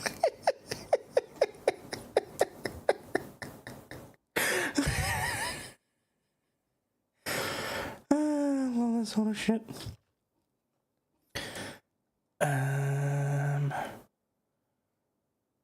Oh, that was that one. Okay, I do want to talk about that.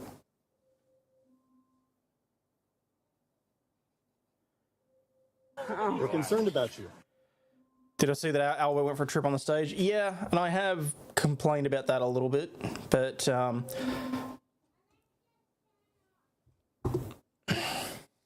no, hang on, wrong button.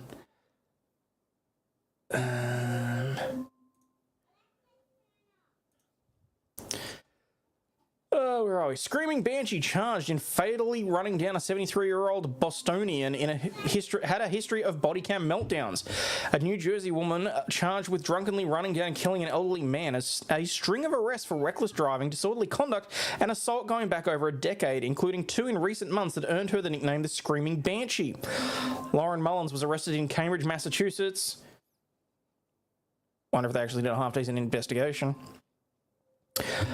After allegedly slamming her SUV into a 73-year-old Daniel O'Neill, who was driving a moped at around 1:30 in the morning. What the hell is a 73-year-old doing driving a moped at 1:30 in the morning? Let's go to the tape. You got anything to drink tonight? Nope. How much have you had to drink, sir? Like 2 drinks. It seems like a little more than that. I can smell it on your breath. Okay? First of all, you can never smell that on somebody's breath. Hold on. You're an idiot. Listen to me. Listen to me. My name is Ron. What's your name? What's your name? What's your name? What's your name? My name is Ron. What's your name? My name is Lauren. Lauren. Okay, Your Lauren. name is I have a degree and I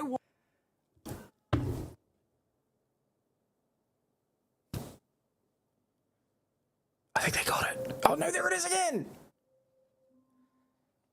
I'll be back in a second. Apparently my family don't know how to turn off Alexa's alarm. will destroy you. Lauren.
other one. There. Like 2 drinks. It seems like a little more than that. I can smell it on your breath. Okay? First of all, you can never smell that on somebody's breath. Hold on. You're an idiot. Listen to me. Listen to me. My name is Ron. What's your name? What's your name? What's your name? What's your name? My name's Ron. What's your name? My name's Lauren. Lauren. Okay, Your Lauren. name is I have a degree and I will destroy you. Okay. Lauren. Listen to me. You saw me. You were there. Are you kidding? Running on the streets. Why are you? He asked for my ID. I know I'm locked up. Suck my dick. Like he already knew. Exactly. Now I'm locked up. Put your hands behind your back. And the rest for disorderly conduct. Good. Awesome. Love it. There's gonna be more if we keep it up. Perfect. Love it. Awesome. Love it. Love it. Make sure you put those on a little tighter. Not tight enough. Oh, it's not tight enough. It's double. Oh, it's not tight enough. Oh, It's not tight enough. tight enough. I hope you have the body cam. Don't It's stick your not dick in tight crazy, enough. lads. We know this. Oh, wow. Oh, that's another lawsuit coming. Oh, please. That's another lawsuit. Oh, please. I can't wait till I pass the bar exam. That's another fucking lawsuit coming. That's another Excuse me? lawsuit coming. That's another lawsuit coming. You This think bitch it's is going so for a funny lawyer. that That's all you need to do. Just need some light. There is no Dana. Why are you taking so long? It's supposed to be easy, Because you're right? not moving. Because you're moving It's around. supposed to be easy. They say it's supposed to be easy without somebody even coming into that. Can you help me? Oh, sorry. I know. It's double locked. It's double locked. Oh. It's double locked. It's double locked. That's not normal. I'm not going in here then. I'm not going in here. This one too. I'm not going in here. If he's not charging me, I'm not going in here. I'm not going in here. Nope. Get your hand off my ankle. Get your foot. Then get Get your hand off my ankle. If he doesn't stop touching me, I will throw the fuck. I will freak the fuck out. I feel like you were already freaking the fuck out, honestly. So, damn. At least I can knock that one off the bookmark list. No, don't unfollow the New York Post. Just unbookmark the post. There we go. What else did I have? Of 2 in Fairfax County. This is my oldest, and my husband and I have a difficult decision to make this fall as he is approaching preschool age, and we are faced with the decision of whether or not we are going to put our child in public school system where Fairfax County has decided to move forward with instituting gender studies in elementary school. Despite having done a study group, a focus group in the community to see if parents even wanted this. And when parents said no, the board voted 16-0 and said we're moving forward anyways.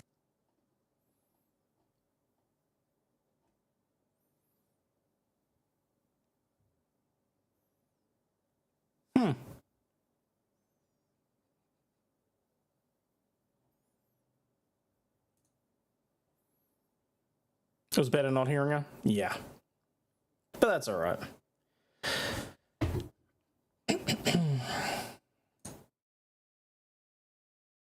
Camera's off. Okay. Alright. OnlyFans star Sophie Rain believes God is happy. Don't you bring God into this, girl. That she's successful after earning $43 million in fortune. Fucking hell. I like I said, all content creators are whores, but Jesus.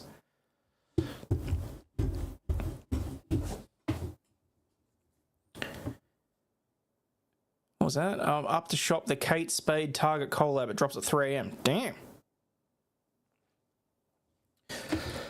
Sophie Rain has built a massive multi-million-dollar brand after her with her work on OnlyFans. Despite receiving criticism left and right of the questionable content she shares online, the 20-year-old model listens to the words of a higher power. Rain, who goes by Sophie Rain across social media platforms, exclusively told Fox News Digital that the subscription-based site is simply a stepping stone in her career.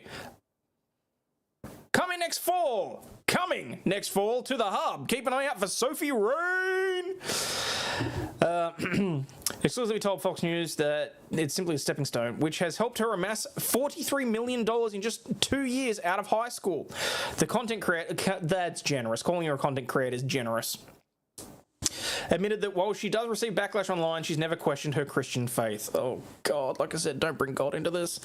I'm very strong, she said. I have a very close relationship with my church and I love God. I believe that he will forgive your sins for anything and I think he's happy that I'm successful. She doesn't often have time to attend services for fear of bursting into flames, potentially. But make sure to dial into weekly virtual... Oh, my God.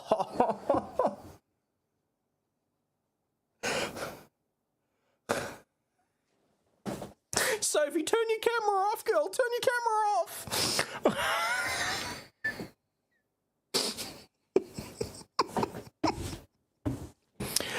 I do a little video call because I'm currently living in Miami, but I used to live in Tampa, and that's my home church. I love that church so much, and my pastor that is there, and I can't listen to another pastor. She added, it's so nice because I don't have to be there to listen to the word of God. I can listen to it from my phone.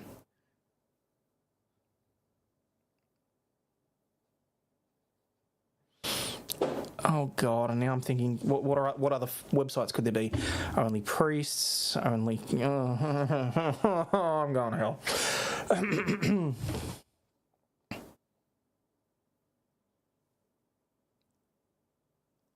$43 million for that. Rain also credited her strong morals and values for helping her stay focused on the future and quiet the outside noise. Having personal boundaries is the biggest thing. You've got to have morals or else you're going to get lost in the industry. That's just what happens. Fucking hell. It's really easy to listen to what someone else says and listen to them and try to follow what they do, but you have got to stay true to yourself. She added, essentially, there is a big misconception on OnlyFans that you're labeled as a porn star, but I'm still a virgin. I keep my content on OnlyFans well reserved, and you can still make money from doing all of those things.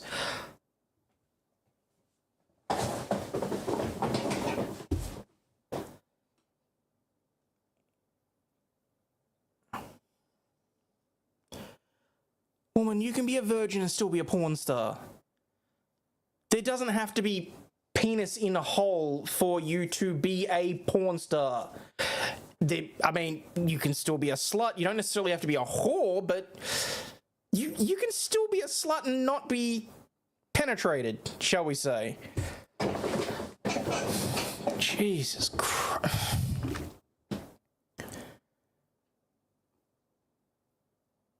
Also, with that face, I don't believe that you're still a virgin. I'm sorry, I just don't. Holy fans, confessions, and that works too. Before Rain became one of the most coveted influencers online, hang on. She was barely making by working as a server at a restaurant. She recently shared a video admitting that she made $4 million from OnlyFans in 1 month. Where's my punching bag? I don't... $4 million in a month?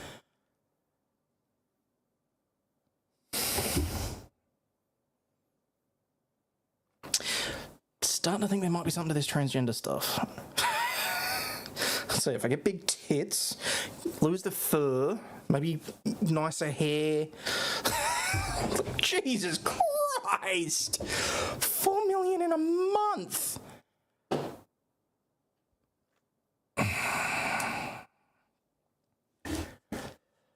I was working long shifts just because I was trying to make money, she said. I was still living with my parents, I wanted to move out, I wanted to do my own thing, and it wasn't making me enough money. Like, everything is so expensive nowadays. Yes, because we're in the middle of a fucking cost of living crisis across the globe. Yes, I was wishing that I'd been born a hot chick right now. The think I saw some childbearing hips. Scroll down. Hey, I'm gonna scroll. No, you're not witnessing a trans arc. Fuck off.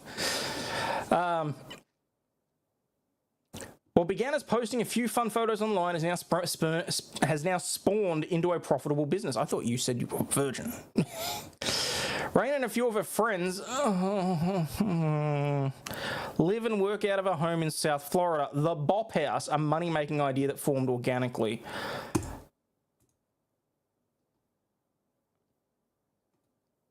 Gen Z's Playboy Mansion. Meet the 8 members of the Bop House, raking in millions a month, filming not safe for work content.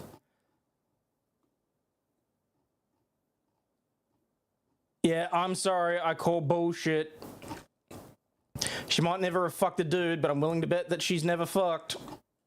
Wait, no, I'm not willing to bet she's never fucked. Never been fucked, or never fucked someone else. I refuse to believe that. 8 horny 20-something-year-old women in a house? No, fuck that. I don't believe that for a second.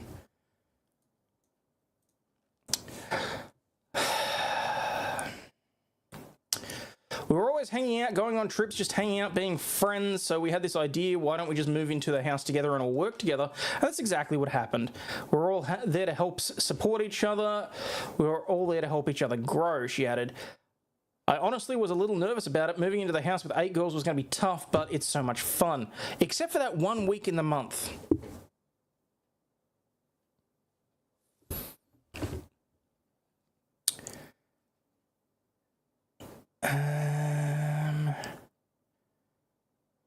We're all there just to support each other and build a community where our collaboration fuels our success. She added, honestly, I was a little nervous about it moving into the house. Oh, I already got that. I listen and I take their criticism, and sometimes I don't believe it, but I'll just sit there and listen to them because it's nice to have someone to talk to and to hear another view on what I'm doing so I can work on being better, she said. A lot of the times it's good information, but I don't think I need that information. I'm going to sit there and listen to them anyway. If I don't think I need that, I'll still sit there and listen to them anyway. That's a lot of where the morals come back into play by listening to 7 other sluts.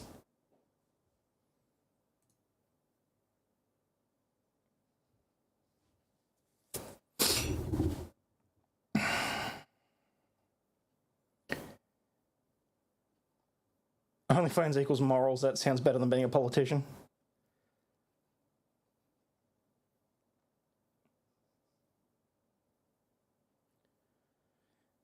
She takes everything, not just criticism. Like, you have to stay true to yourself, and as long as you have that security, you're going to be good in the industry and you're going to be successful. Oh my God. Look, I generally don't kink shame. We know this, okay? I generally will say, you be you, whatever you want behind closed doors. When you start trying to say that you are a, holier than thou Christian porn creator, even if you haven't, even I'm going to get pissed off about that.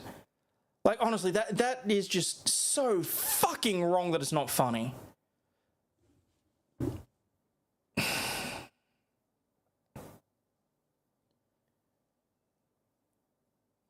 In the 80s and 90s, amongst my peer group and dating years, this young lady would have been considered fat and not a catch. Damn!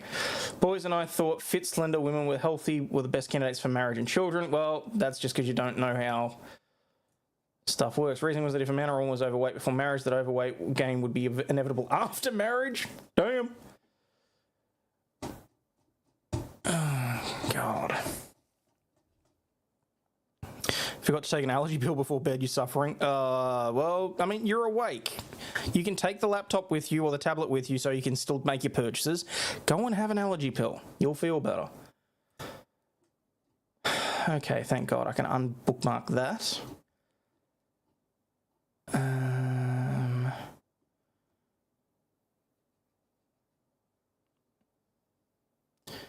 What's that? That's Bev. May it please the court. In my presentation today with regard to Dr. Welcher.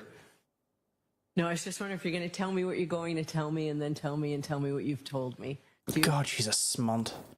And I did manage to correct myself there. Just.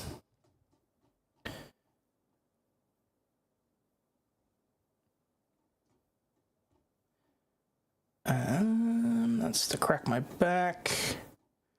Already showed that.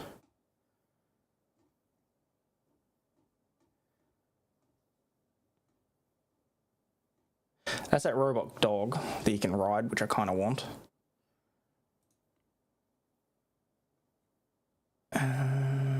Close that, don't need that, don't need that.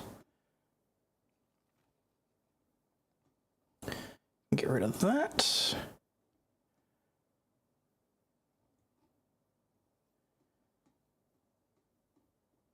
Okay, all right, that's fine. So I can leave on that. That's no issue there.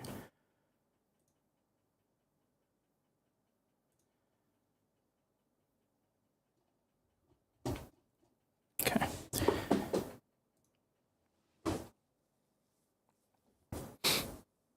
Hey, Shuri.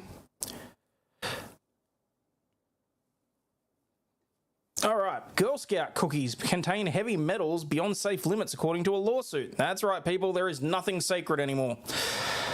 Girl Scout cookies contain lead, arsenic, cadmium, aluminum, and mercury at levels that often exceed regulators' recommended limits, as well as concerning amounts of toxic herbicides, a class action lawsuit says, because we're not allowed to have anything at all that may be against our health and well-being. I'm legitimately up to here with all the regulation and all the Karening and all the, like, the cotton wrapping and the bubble wrapping and all that sort of shit. If I want to fucking eat arsenic in a cookie, I should be goddamn allowed to. The suit bases its allegations on a December 2024 study commissioned by GMO Science and Mums Across America non-for-profits that tested 25 cookies gathered from across several states and found all contained at least 4 out of the 5 heavy metals. Lead was found in all but one cookie, and all samples contained glyphosate, a highly toxic and controversial weed killer that is banned in many countries because it's so dangerous.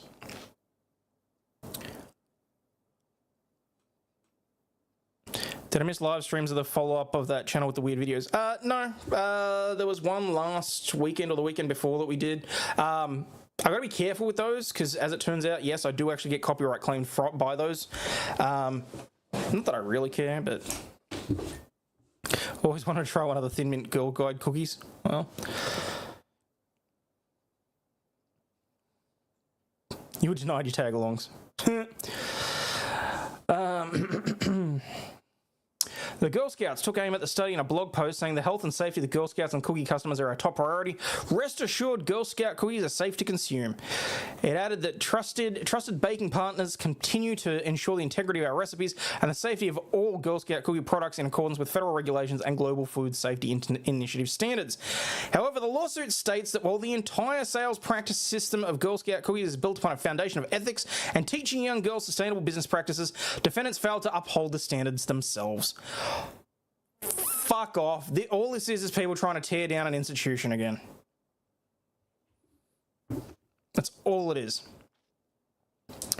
The lawsuit seeks $5 million in damages and asks New York State asks a New York State court to order Girl Scouts of America to affix a warning to the cookies. The heavy metals are especially dangerous for young children and can cause brain damage and developmental issues. Glyphosate exposure in children is linked to liver inflammation and hormone disruption, amongst other issues. About 200 million boxes of the cookies are sold annually. Thin Mints show the highest levels of glyphosate, and the peanut butter patties, S'mores Caramel Delights, and gluten-free Toffee-tastic had the highest levels of toxic metals. All I'm saying is we didn't have any of this sort of shit, like the testing and all that.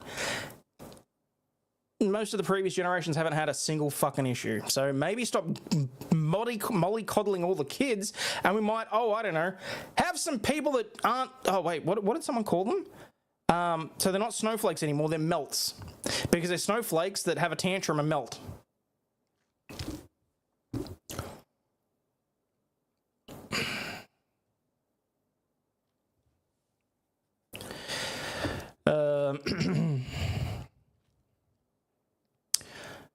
Though the report compared its findings to the federal limits on metals in water, the US Food and Drug Administration typically limits the amount of lead in food to 2 parts per billion to 10 parts per billion.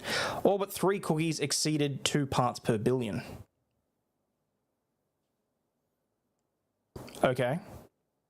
What is it that we consume that won't kill us at some point? Exactly. We breathe in oxygen, which is literally oxidizing us and burning us from the inside out, if you want to get technical about it. About how it connects to hemoglobin and move. It's why we fucking age. Like, for God's sakes, people. Just live your life. Got everything before you sold out. Score. Well done, Ash. Congratulations. That's awesome. That's always a win. The non-profit Girl Scout said heavy metals occur naturally in soil, suggesting that its cookies contain trace amounts, which is common in food and not a safety issue. However, the levels found in most of the cookies are higher than what is considered trace amounts. It also stated that glyphosate is found nearly everywhere in the food chain. It's often in produce and processed foods, and the levels found in the cookies, with the exception of Thin Mints, are lower than the EPA's recommended intake for adults. But it is unclear what the impact on children might be. Organic produce and processed foods contain no or much lower levels of glyphosate and other pesticides. The high levels of metal contamination are also not unique to Girl Scout cookies. Cinnamon in Gerber baby food was found to contain lead, and the company was sued for violating California's Proposition 65 limits in 2021. Exactly my point. It exceeded 2 parts per billion, but by how much? If the safety range is anywhere between 2 parts and 10 parts, if it was 2.5 parts, that to me is disingenuous journalism. What was that? Sorry, I got a notification about something. Oh, never mind. Organic produce and high levels. Vineet Dubey, an attorney who sued Gerber but was not involved in the schoolgirl lawsuit, said toxins likely stem from Gerber and Girl Scouts buying inexpensive ingredients and from places that are known to have problems with polluted soil, air, and water. Way to end it on that.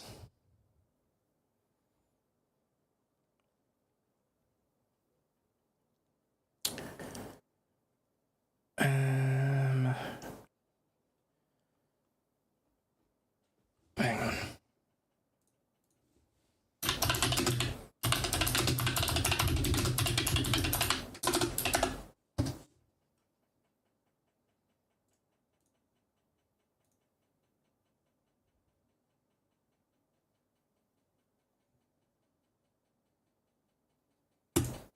Oh, it's a federal lawsuit. There we go.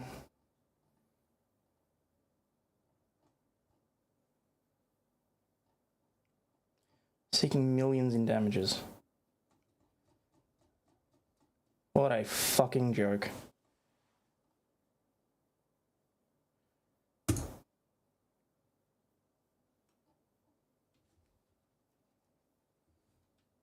Rogan cited... Oh, so Joe Rogan was involved in this. Citing a flawed study by mums across America that found that the Girl Scout cookies contain toxic metals. Calling them toxic as fuck, presumably, because it says toxic as expletive. See, I go back and forth on Rogan, I really do. Could be 2.1 parts per billion and still report the same thing. Exactly. Hello? Please turn off the camera for a second. Turn off the camera for a second? Give me a second.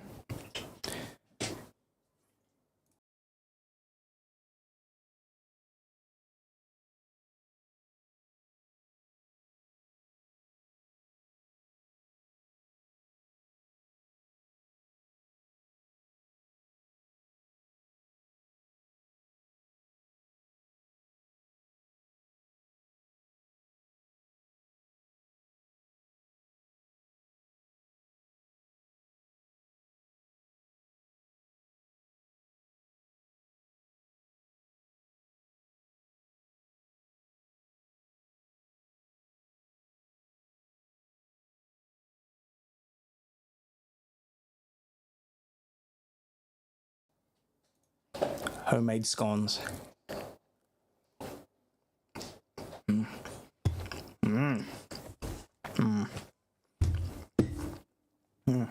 Yum. What was I doing? I was looking up that. I was looking up the lawsuit for what the heavy metals are in the flour for the. Cuff the gas in the air like a madman. Biopsies all clear. Clear. Good. Glad to hear it. You're all clear. That's the main thing. So. All right. Thank you, beautiful. Oh. Hey, don't do that. Shit. Go. Piss off. Thank you. Close the door. Camera's off. Go. Close the door. Munchkin. You asked me to do everything. Cheeky little turd.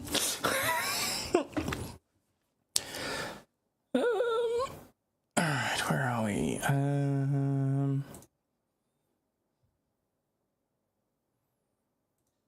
Lawsuit. Oh, yeah, there we go. Teenager that murdered mother. Let's go with that.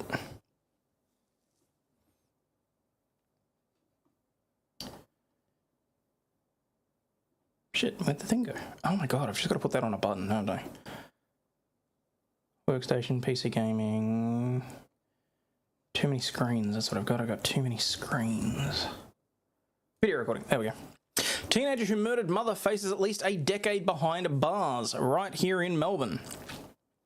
A Victorian teenager who ambushed his mother and stabbed her a dozen times will be locked up until at least 2033, with a judge calling the crime brutal and cold-blooded. The mother suffered 98 knife wounds and was bashed with a cricket bat during the horrific attack, carried out by her then 15-year-old and his friend in 2023. The murder was part of an ill-fated plan by the pair named Operation Continuity to blow up bridges, attack police, form an anti-communist army, and take over Australia while restoring Christian values, according to the Supreme Court. Yeah, this doesn't sound like a false flag thing at all, does it?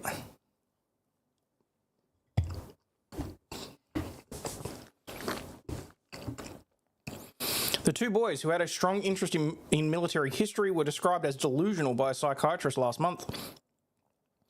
The circumstances of your offending are truly extraordinary, said Justice Elliott. The teenager had been in custody since the day after the killing. On Friday, Justice Elliott said he intended to sentence the boy to 15 years in jail with a non-parole of 10. The sentence, which would result in the boy being held in a youth justice centre for an extended period, could be formalised next week after a hearing before the state's adult parole board. For legal reasons, the identity of the mother and the offenders cannot be reported because the boys are under the age of 18. The court heard the teenagers formed and discussed their grandiose plan for months before trying to put it into action in early 2023. After eating a dinner of spaghetti and ice cream at the then 15-year-old's Melbourne home, he attacked his mother while she was in her bedroom. Her youngest son was in the nearby room and heard her screaming, "What are you doing? Stop, stop, you're killing me." The then 15-year-old and his friend left her for dead while stealing her car and crashing it as they tried to drive it off the property. The pair were arrested the following day by the side of the road in regional Victoria, carrying backpacks and rations. The alarm was raised by the victim's youngest son, who witnessed the aftermath of the attack and ran to the local police station. Police and paramedics found her dying on the floor, where she was able to identify her eldest son as the killer. The mother died shortly after being rushed to the hospital. Last month, friends and loved ones of the 41-year-old paid tribute in court, describing her as a loving mother who would have done anything for her kids. She was in the prime of her life. The 17-year-old, who has autism, was suffering a rare shared delusional disorder with his co-offender at the time of the attack, the judge said. Justice Elliott said while in prison, the teenager had shown signs that he could be eventually rehabilitated. It was clear that you regret what has occurred. A lot more work needs to be done to build your social skills so you can learn to form a healthy relationship. In Victoria, adult murderers can be jailed for life, with the offence carrying a 25-year standard sentence. However, sentencing principles are different for offenders under 18 who tend to receive lighter penalties. Yeah, no shit, you think?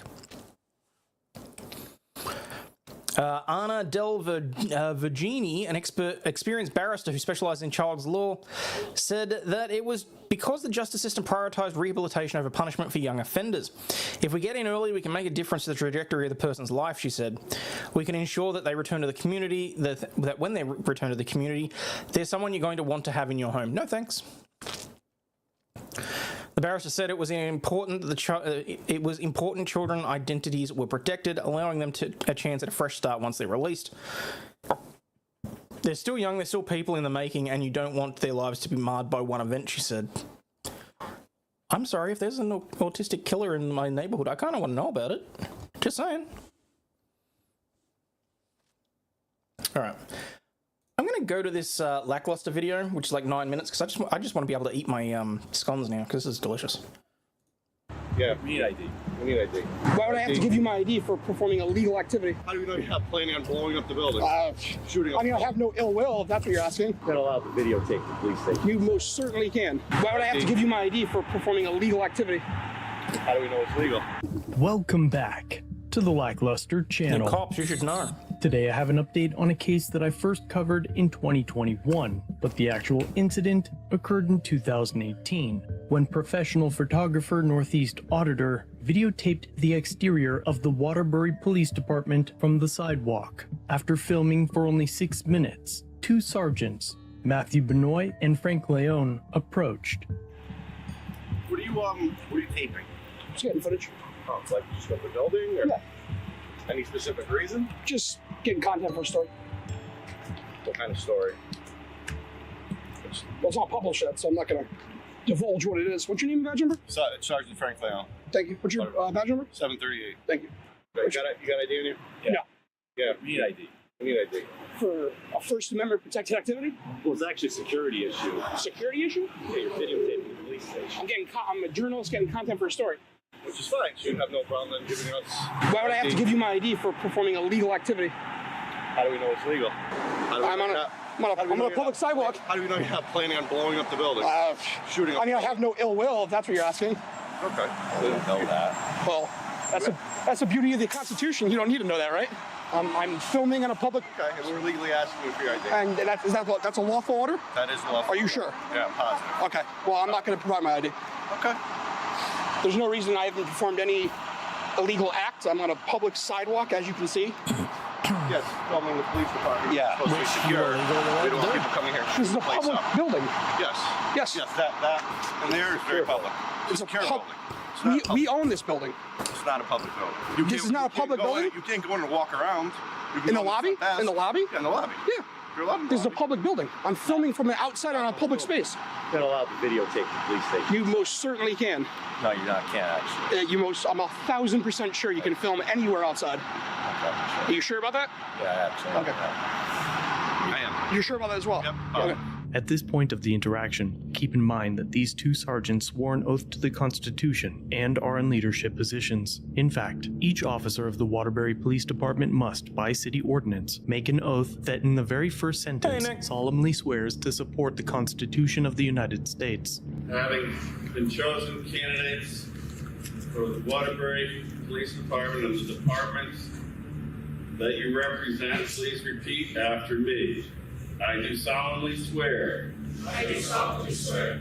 That I will support the Constitution of the United States. That I will support the Constitution of the United States. Like almost every department in the US, the problem is that it is assumed that the officers know anything about the Constitution when swearing in, and in this case, it is evident that you do not need to be proficient in the basics of constitutional law to progress through the ranks. While it is true that many government buildings have areas that are restricted to members of the public, it is also concerning that these officers believe that the building does not belong to the public. And not only is it legal to film the exterior of the building from a public sidewalk, you can also view the building from the air and on Google Maps, and it is also 1000% lawful for the surrounding residents and businesses to have video cameras that capture the building's exterior 24/7. And now, because Northeast Auditor has not performed any illegal activities, he denies their requests to identify. Well, I'm not going to provide my ID. I haven't performed any illegal activity. Can you articulate a crime I've committed, or? Reasonable suspicion. Of what crime? I don't know if you're about to blow up the building, if you're setting. Well, can you articulate a crime I've committed? You're videotaping secure areas of the police. That's not a crime. That's not a crime. So I'm going to need you to let me know what crime I've committed. Reasonable suspicion. Of an actual crime. Okay, am I being detained right now, or am I free to go? Yes. Okay, under what suspicion of what crime? Reasonable suspicion. I don't know. Are you sure about this? I'm positive. Okay. So I would ask for a supervisor to come out at this point because. Okay. Yes, that's fine. We're gonna provide identification or not. I'm not providing any identification. I've done We're nothing behind wrong. your back. You're being detained. Okay, that's fine. I'm gonna hold the camera. Yeah, please don't turn it off. Thank you. I don't have my license on me, so. Oh yeah. You're holding the camera, After aren't you? ending the recording, the officers took Northeast Auditor inside, where he was booked and charged with misdemeanor interference. He is then given conditions for his release and allowed to leave on his own recognizance, with a promise to appear at all upcoming court dates. The officers confiscated all of his belongings, except for a pay stub found in his pocket. A few months after his arrest, they agreed to return his property, but withheld the SD card from his camera. It remained in their possession until May of 2021, when a new prosecutor was given the case and immediately dropped. I'll also point out, hey Josh, he specifically asked whether or not he was being detained. He was then placed into cuffs, so the officer was supposed to actually say, you're not just being detained, you are being arrested, because there is a difference. Detained is a temporary detainment. Handcuffed is arrested. I don't care what you say. And, holding on to the SD card, that's some bullshit. Dropped the charges, officially ending the case in Northeast Auditor's favor. To be perfectly clear, Northeast Auditor was arrested and maliciously prosecuted for 2.5 years, simply for recording a government building that is visible to anyone from a busy downtown street. A building that frequently appears in news coverage, yet mainstream media reporters are never jailed or dragged through court for filming it. Nearly 3 years after the encounter, in August of 2021, the ACLU filed a lawsuit on his behalf, citing violations of his First Amendment rights, unlawful seizure under the Fourth Amendment, and malicious prosecution. But by early 2025, nearly 7 years after the incident, the district court had still failed to make a decision on the case, and the parties filed cross motions for summary judgment, the officers asking for qualified immunity. If qualified immunity is granted, the lawsuit is dismissed, but you wouldn't need to be immune from something if you were innocent. Qualified immunity is most commonly an admission of guilt, with the excuse of being ignorant of the law, an excuse that is only granted by the government to other government employees to prevent them from being held personally liable for constitutional violations unless it was clearly established at the time of the incident. Take note that even today, federal courts have been split on whether the right to record the police is clearly established. For example, in 2009, the Fourth Circuit ruled that no clear precedent existed in the jurisdiction and refused to look at other circuits. Meanwhile, the First Circuit took a broader view in 2011, where the court relied on the First Amendment to say that the right was so obvious, even though no specific ruling had been made before. And in other circuits, like the Third and the Fifth, the court admitted that recording the police is protected by the First Amendment, but claimed that at the time it wasn't a clearly established right. Northeast Auditor's motion cited cases from the First, Third, Fifth, Ninth, 10th, and 11th Circuit that established the right to film police. The judge took note that even their own circuit had case precedent from 2011 that states that recording police activity is a clearly established right. However, in the judge's opinion, even after considering Turner v. Driver, which was based on nearly identical circumstances, he ruled that only the right to record police was clearly established, not the right to record a police station. At this point, you should know that the district courts are just a lily pad to the appellate courts, as they rarely deny qualified immunity, and civil rights cases almost always rule in favor of law enforcement at that level. And often, what we see is that the plaintiff gives up and no progress is ever made. And though we find ourselves there again, Northeast Auditor is now appealing to the Second Circuit. So stay tuned, and maybe whoever takes over my channel decades after I'm dead will be able to bring you news that this case was settled. In the meantime, let me know what you think of this hot garbage in the comments down below. And if you have a story that you want me to cover, or if you wish to blow the whistle, you can do so.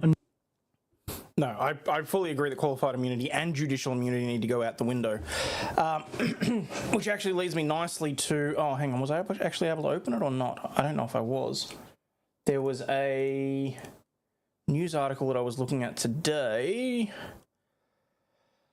About the judge here in Australia that jailed the guy that tried to jail the guy for 12 months for contempt of court in a family court hearing, and that one getting overturned and that sort of thing, and the guy actually getting assaulted and raped in prison, despite the fact that it was a false imprisonment as determined by the appellate court.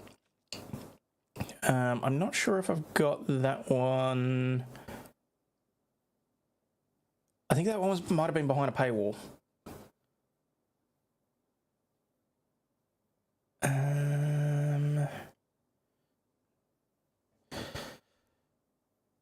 That's the Penguin, that's the Ubisoft, that's the stuff on the Crew. No, I must not have had it. Okay, that's all right, doesn't matter.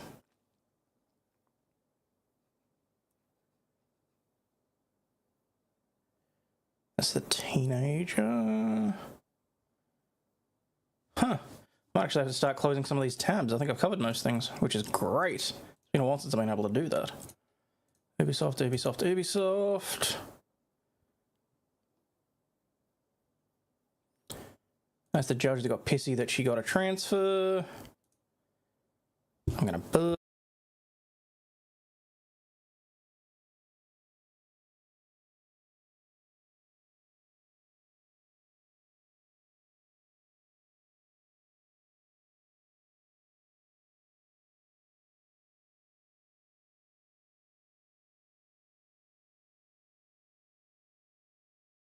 Oh, yeah, I've got to go back to that. So, Katy Perry, both Katy Perrys, I should say, are back in the news here because, so for those of you that don't remember, there is an Australian Katy Perry who is a pop designer who trademarked her trademark long before Katy Perry actually became famous. And they've been sort of going backwards and forth over who owns the Australian trademark and who should be entitled to use it. Well, it's heading back to the High Court now, I believe. Aussie designer shows pop star it's never really over. I thought it was done, but I guess it's never really over. When international pop star Katy Perry sang these lyrics 5 years ago, she may have been predicting her long-running trademark battle with an Australian fashion designer. Katie Jane Taylor sued Perry in October of 2019, more than 10 years after the performer behind the hit Fireworks, Raw and Dark Horse started selling merchandise, including clothing under her own name. The designer had sold her own line of clothing under the Katy Perry label since 2007, after becoming inspired by a trip to Italy. She achieved a further legal win in the case on Friday, with the High Court allowing her lawsuit against Katy Perry, the pop star, to continue by granting her application for special leave.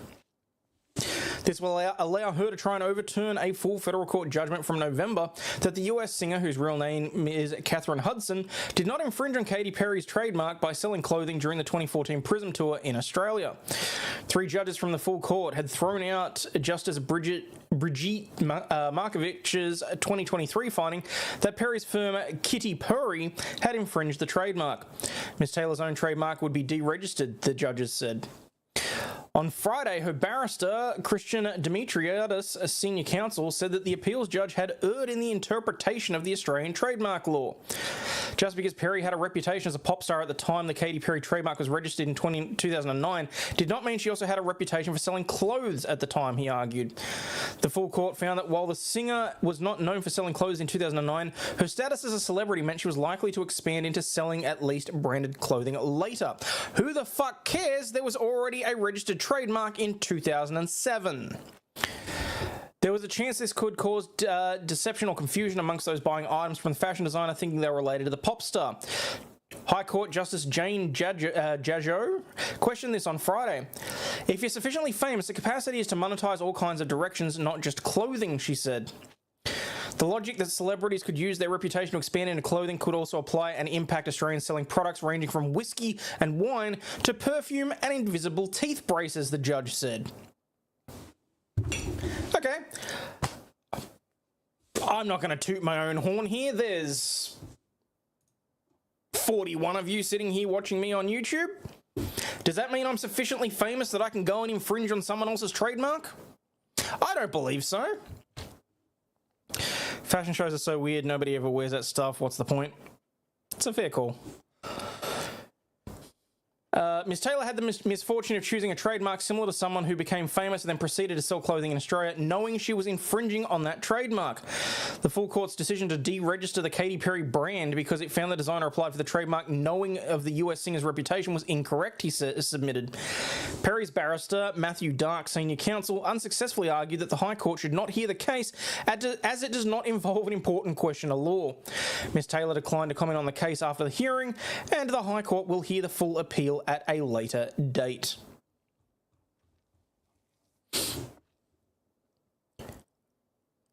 So,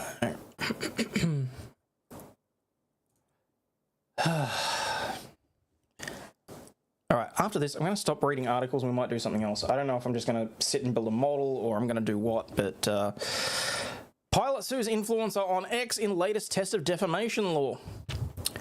2 days after a helicopter collided with a passenger jet in Washington in January, killing 67 people, Joe Ellis woke up to a flurry of text messages. Miss Ellis, 35, a helicopter pilot in the Virginia Army National Guard, learned from friends that her name and photos were all over social media. Users were falsely naming her as the pilot who had crashed into a passenger jet on January 29. A sign in the eyes of the online mob that diversity initiatives had played a role in the crash became because Miss Ellis is transgender. She posted a proof of life video on Facebook emphasizing she was very much alive and well in an attempt to slow the spread. Alive and well in an attempt to slow the spread, but the claims simply seemed to multiply. My life was turned upside down at that point. Oh, fuck off. What the hell? This is Wayback Machine. It was supposed to be... Oh, fuck.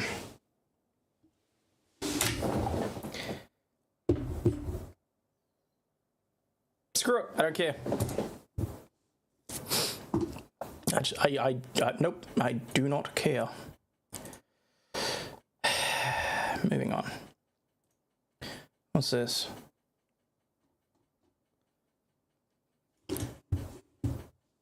They confirmed that the pilot was female and in training that missed procedural steps. Well, that makes more sense, doesn't it? So, alright, where are we?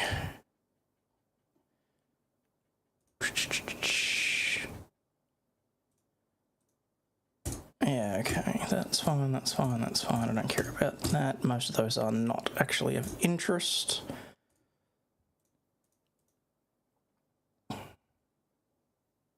So, okay.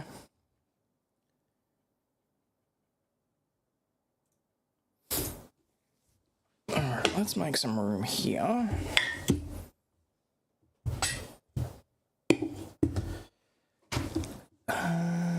Where are we?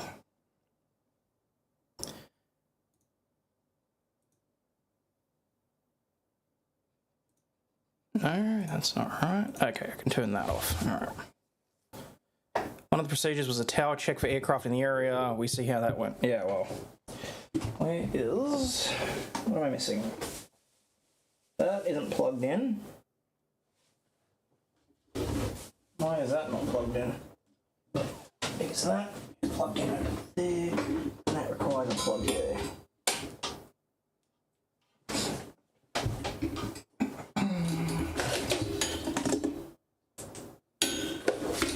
That's a bit better, I suppose. Because at some point, I've got to start building this bad boy. So...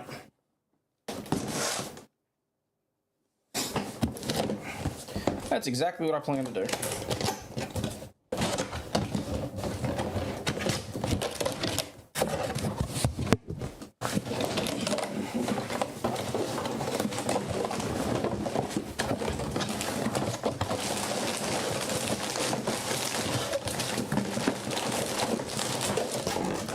Damn.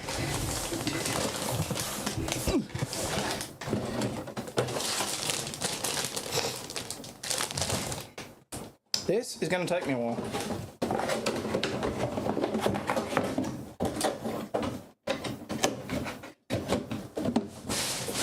Okay, let's see here. All the way at the bottom.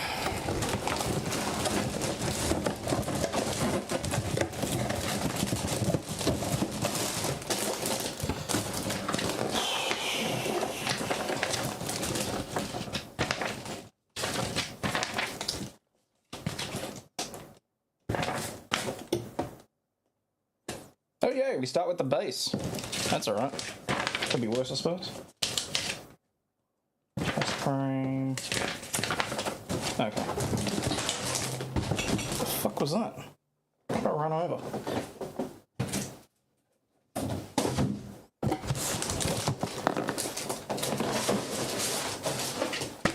Okay. Alright, what can I do in the meantime? I think I've got the videos ready for the Hughes trial.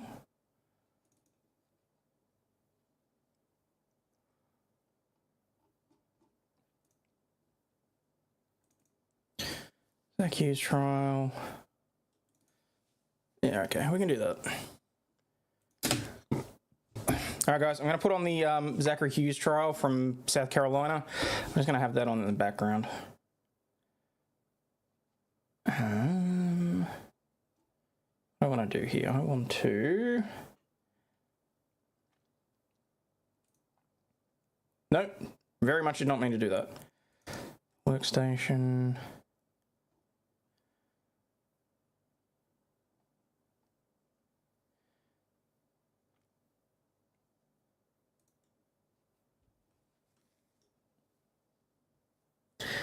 Add window capture.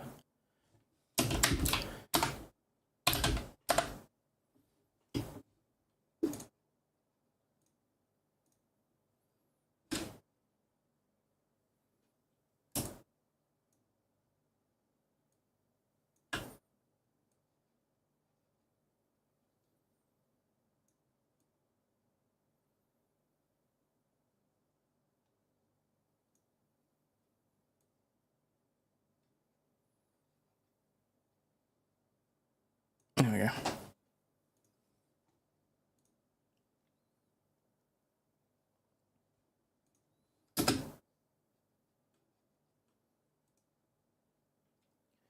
Oh, weird. Why is that not capturing the video?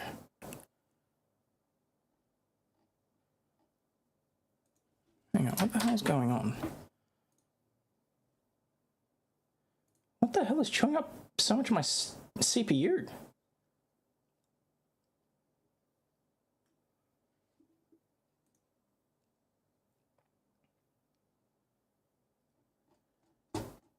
Weird.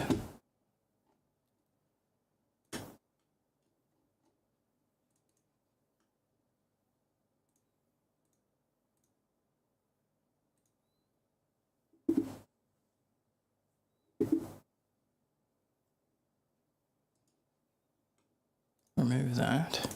Yes. No, there's no Steam update going on.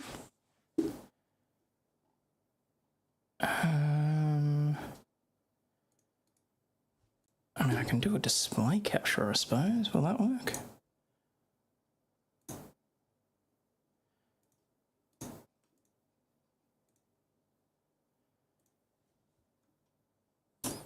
Yeah, I suppose that works.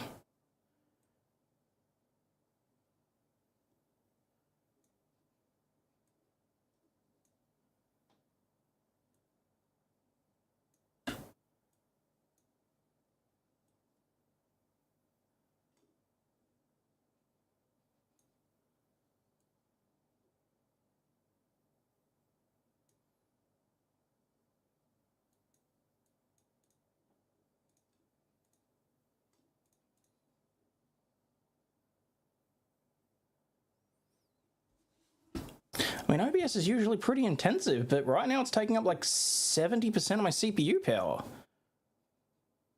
That's just weird.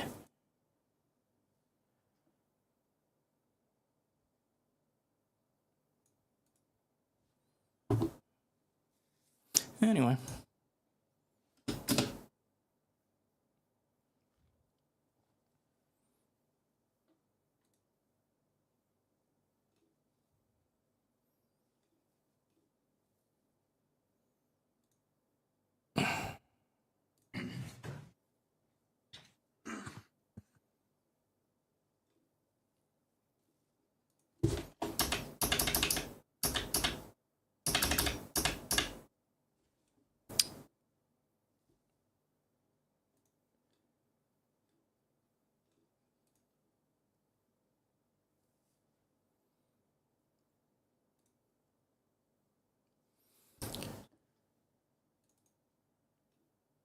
Oh, God, I'm a moron.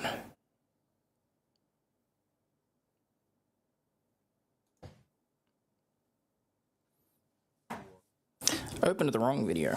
One that I'd already clipped out the silences and all that sort of shit. Are you going to rule on our motions? I'm going to rule on the motion, but I just didn't know. I know y'all said that council was going to be. I saw Mr. Marchant going through security this morning. Okay. Well, that's fine. That's fine.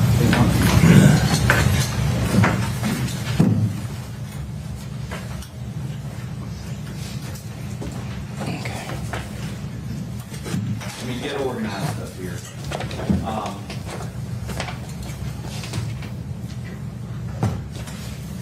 Hope everybody have a good evening.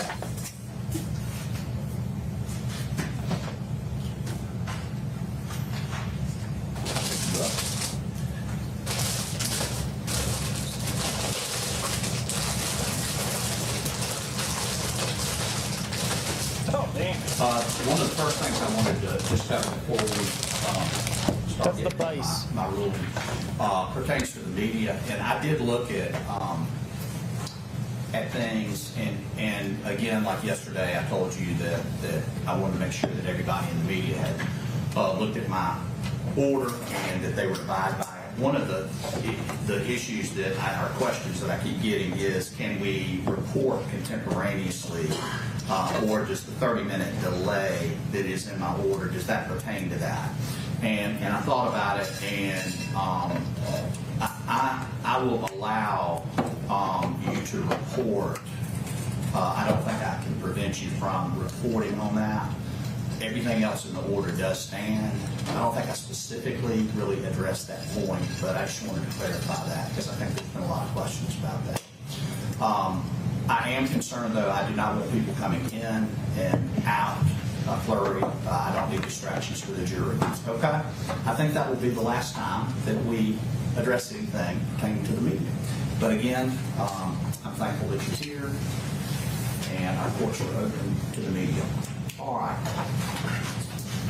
I've spent a considerable amount of time looking at case law, these excellent briefs that have been presented to me, your oral arguments, and I am going to grant the state's motion, amended motion in limine, and I'm going to exclude any reference to child pornography involving the victim, her juvenile daughter, I think it's AMP, or Bradley Post. So I'm going to be excluding that, and that also includes the cross-examination of Mr. Post. I will get into that in a moment. I know that we've talked with counsel as far as your ability to do a proper, and he's going to be coming in for a in-camera hearing shortly. I find that it is not relevant under Rule 401 or 2. This evidence has no tendency to make the existence of any fact that is a consequence of this murder more or less likely. It will not assist the jury at arriving at the truth of this murder. The question is, did the defendant commit this murder? And that's the only issue. The child pornography is not relevant, and even if so, I would exclude it under Rule 403 because the probative value is significantly outweighed by, and I know normally we jump to unfair prejudice, and that is part of it, but I would focus on confusion of the issues and misleading the jury. If at some point it does become relevant, then that certainly could be revisited. I would specifically disagree with that, Your Honor. The fact that the boyfriend had CP on his computer. If it were found to be relevant, which I don't think it is, it does not come in kind of relevant pertaining to Post under 608C for bias. I know that y'all, that was your argument. Certainly you're going to be protected in proffering. But Mr. Post, he's going to stand, or he's going to have his day in court, and he's going to have to, but he is not, he's not pled, and he's not been tried yet. He's not a co-defendant. He's not an eyewitness to the actual crime. He basically found the body of his girlfriend, fiance, and he's going to be here testifying under subpoena. And it's my understanding he's testifying to finding the body, reporting the murder, which is corroborated by the 911 phone call, and the investigator. The victim was his girlfriend, and he is a victim of harassment. He does have serious charges against him, but these are pending again, and he's innocent until he's proven guilty, and he will have a trial. Also, the Attorney General's office will handle this trial, not the Greenville Solicitor's office. He's not a cooperating witness. He's not providing any type of inculpatory, I guess, evidence linking the defendant to the crime. So they're not offering him in any way to like I said, to inculpate the defendant and of any type of wrongdoing or indication of guilt. I also looked at the State v. Smith, State v. Mitchell, State v. I can't pronounce this, Beesry or whatever, Pradubsri. And I don't find that the bias issues that were in those cases are in play here. I also reviewed, I think it's Delaware versus something. I think it's Van something, but thank you.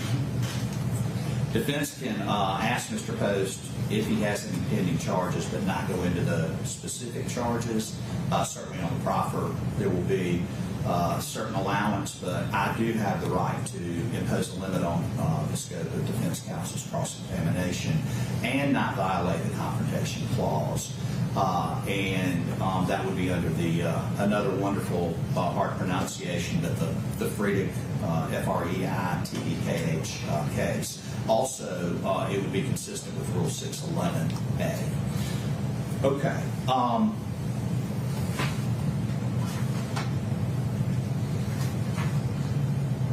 And I don't think I have anything else to add to that. Anything from the state?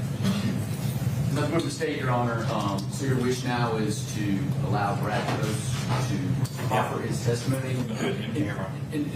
And for the record, Your Honor, what is the purpose of his proffering? So to allow the defense a cross-examination? Yeah, and you're going to, you just made. You're going to ask the questions that you're going to ask. Even though I know that you've indicated that you did not feel that was necessary, but I think that allows them to have cross-examination on that. Counsel for Mr. Post will be here. I will have to, I guess, rule if he does assert the Fifth Amendment, then I'll have to rule at that time under whether or not it's just facially prejudicial to him, or if somehow in a chain of events it could, be something improper to be used, okay? But they still have the right in proffer to ask it to protect the record. Limited. Thanks. And that's in conjunction with your ruling, Your Honor? Huh? Their cross-examination under this proffer still needs to be in conjunction with your ruling? Well, the proffer, I'm going to allow them to at least ask what he has been arrested for, but that will not be asked to the jury. They can't ask him, obviously, that he's here under arrest. When they do the in-camera, or when we do the in-camera, I'm going to have counsel for Mr. Post. I'm just going to ask them to sit over here. Mr. Marchant, you're here. Morning, Your Honor. Okay. Do you you got your other cohorts? I'm ready to go. Okay. Anybody else coming? Mr. Ariel should be here shortly. Okay. All right. Well, I guess we just need to wait until he's here. Anything else, Solicitor? No. Thank you, Your Honor, for that clarification. Anything from defense? Did y'all? Not right now, Your Honor. It doesn't, Glennis. I went out specifically and bought that. I think Mr. Marchant said we can proceed without Mr. Ariel if that's okay with Your Honor. No, that's perfectly fine. I just wanted to be sure. Looking at the timeline of the jury be here at 10, and if we can get through this, hopefully start this trial. That'd be nice. All right. Bring up. Mr. Post. Yes, sir.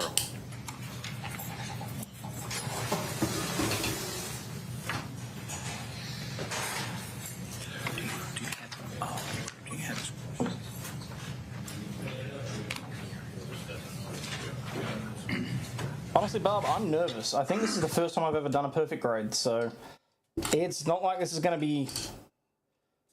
Like, this is a big boy. And this thing was expensive.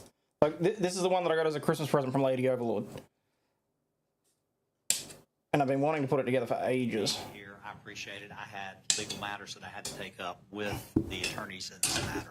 Again, I just want to thank you for your patience and thank you for your service. Can you please swear the jury? Please stand and raise your right hand. Correct response to the oath, if I will. You shall well and truly try the case 2022 GS 232194, the state versus Zachary David Hughes, indicted for murder and possession of a weapon during the commission of a violent crime. 2024 GS 235425A for burglary first degree, 5412 for harassment, and 5413 for conspiracy. The true verdict rendered according to the law and the evidence, so help you God. I will. I will. Thank you. Please be seated. Ladies and gentlemen, you are now the jury in this case, and I'll take a few minutes to tell you something about your duties as jurors and give you some instructions. At the end of the trial, I will give you more detailed instructions on the law, and those instructions will control your deliberations. The criminal case has been brought by the state of South Carolina, and I will sometimes refer to the state as the prosecution. The state is represented in this trial by Solicitor Walter Wilkins and Jake Hofert. The defendant is represented by his attorneys, Mark Moyer and Andrew Moorman. The defendant has been charged by the state with murder, possession of a weapon during the commission of a violent crime, burglary first degree, harassment, and conspiracy. The charges against Zachary David Hughes are contained in the respective indictments. The indictment is simply the description of the charges against Zachary David Hughes. It is not evidence of anything. The defendant has pled not guilty to these charges and denies committing the crime. He is presumed innocent and may not be found guilty by you unless all of you unanimously find that the state has proven his guilt beyond a reasonable doubt. South Carolina law makes the jury the finder of facts. You 12 alone are the finders of facts, and it will be your duty to decide from the evidence what the facts are. You will hear the evidence, decide what the facts are, and then apply those facts to the law I give you at the close of this case. That is how you will reach your verdict. In doing so, you must follow that law, whether you agree with it or not. The evidence will consist of the testimony of witnesses, documents, and other items received into evidence as exhibits, and any facts on which the lawyers agree or stipulate. The same law that makes you 12 the finder of the facts makes me the judge of the law, and our rules of evidence control what can be received into evidence. When a lawyer asks a question or offers an exhibit into evidence and a lawyer on the other side thinks it's not permitted by the rules of evidence, that lawyer may object, and that simply means that the lawyer is requesting that I make a decision on a particular rule of evidence. South Carolina law forbids a trial judge from making a comment to a jury about a fact in a case. Therefore, because it may be necessary for me to comment on a fact in applying our rules of evidence, it may be necessary for me to talk with the lawyers out of your hearing by having a bench conference while you are present in the courtroom or by excusing you from the courtroom. The purposes of these conferences is to decide how certain evidence is to be treated under the rules of evidence and to avoid confusion and error. I ask you, be patient during these breaks. Certain things are not in evidence. Statements, arguments, questions, and comments by lawyers representing the parties in the case are not evidence. Objections are not evidence. Lawyers have a duty to their clients to object when they believe something is improper under the rules of evidence. You should not be influenced by the objection. If I sustain an objection, you must ignore the question or exhibit and must not try to guess what the answer might have been or the exhibit might have contained. If I overrule the objection, the evidence will be admitted, but do not give it special attention because of the objection. Testimony that I strike from the record or tell you to disregard is not evidence and must not be considered. Anything you see or hear about this case outside this courtroom is not evidence unless I specifically tell you otherwise during the trial. Finally, some of you may have heard the terms direct evidence and circumstantial evidence. Direct evidence is testimony by a witness about what the witness personally saw, heard, or did. Circumstantial evidence is indirect evidence. That is, it is proof of one or more facts from which one can find or infer another fact. You may consider both direct and circumstantial evidence. The law permits you to give equal weight to both, but it is for you to decide how much weight to give to any evidence. In deciding what the facts are, you may have to decide what testimony you believe and what testimony you do not believe. You may believe everything a witness says or only part of it or none of it.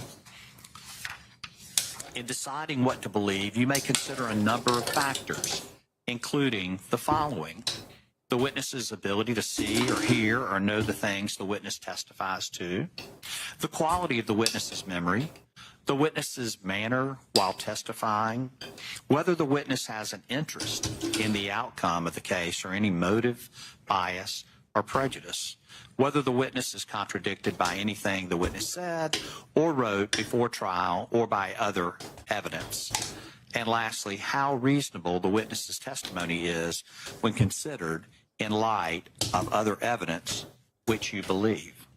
It is my responsibility to rule as a matter of law as to whether certain testimony is admissible. But once the testimony is admitted, whether or not you believe it is solely for you to determine. To ensure fairness, you as jurors must not talk among yourselves about this case or about anyone involved with it until the end of the case when you go to the jury room to decide your verdict.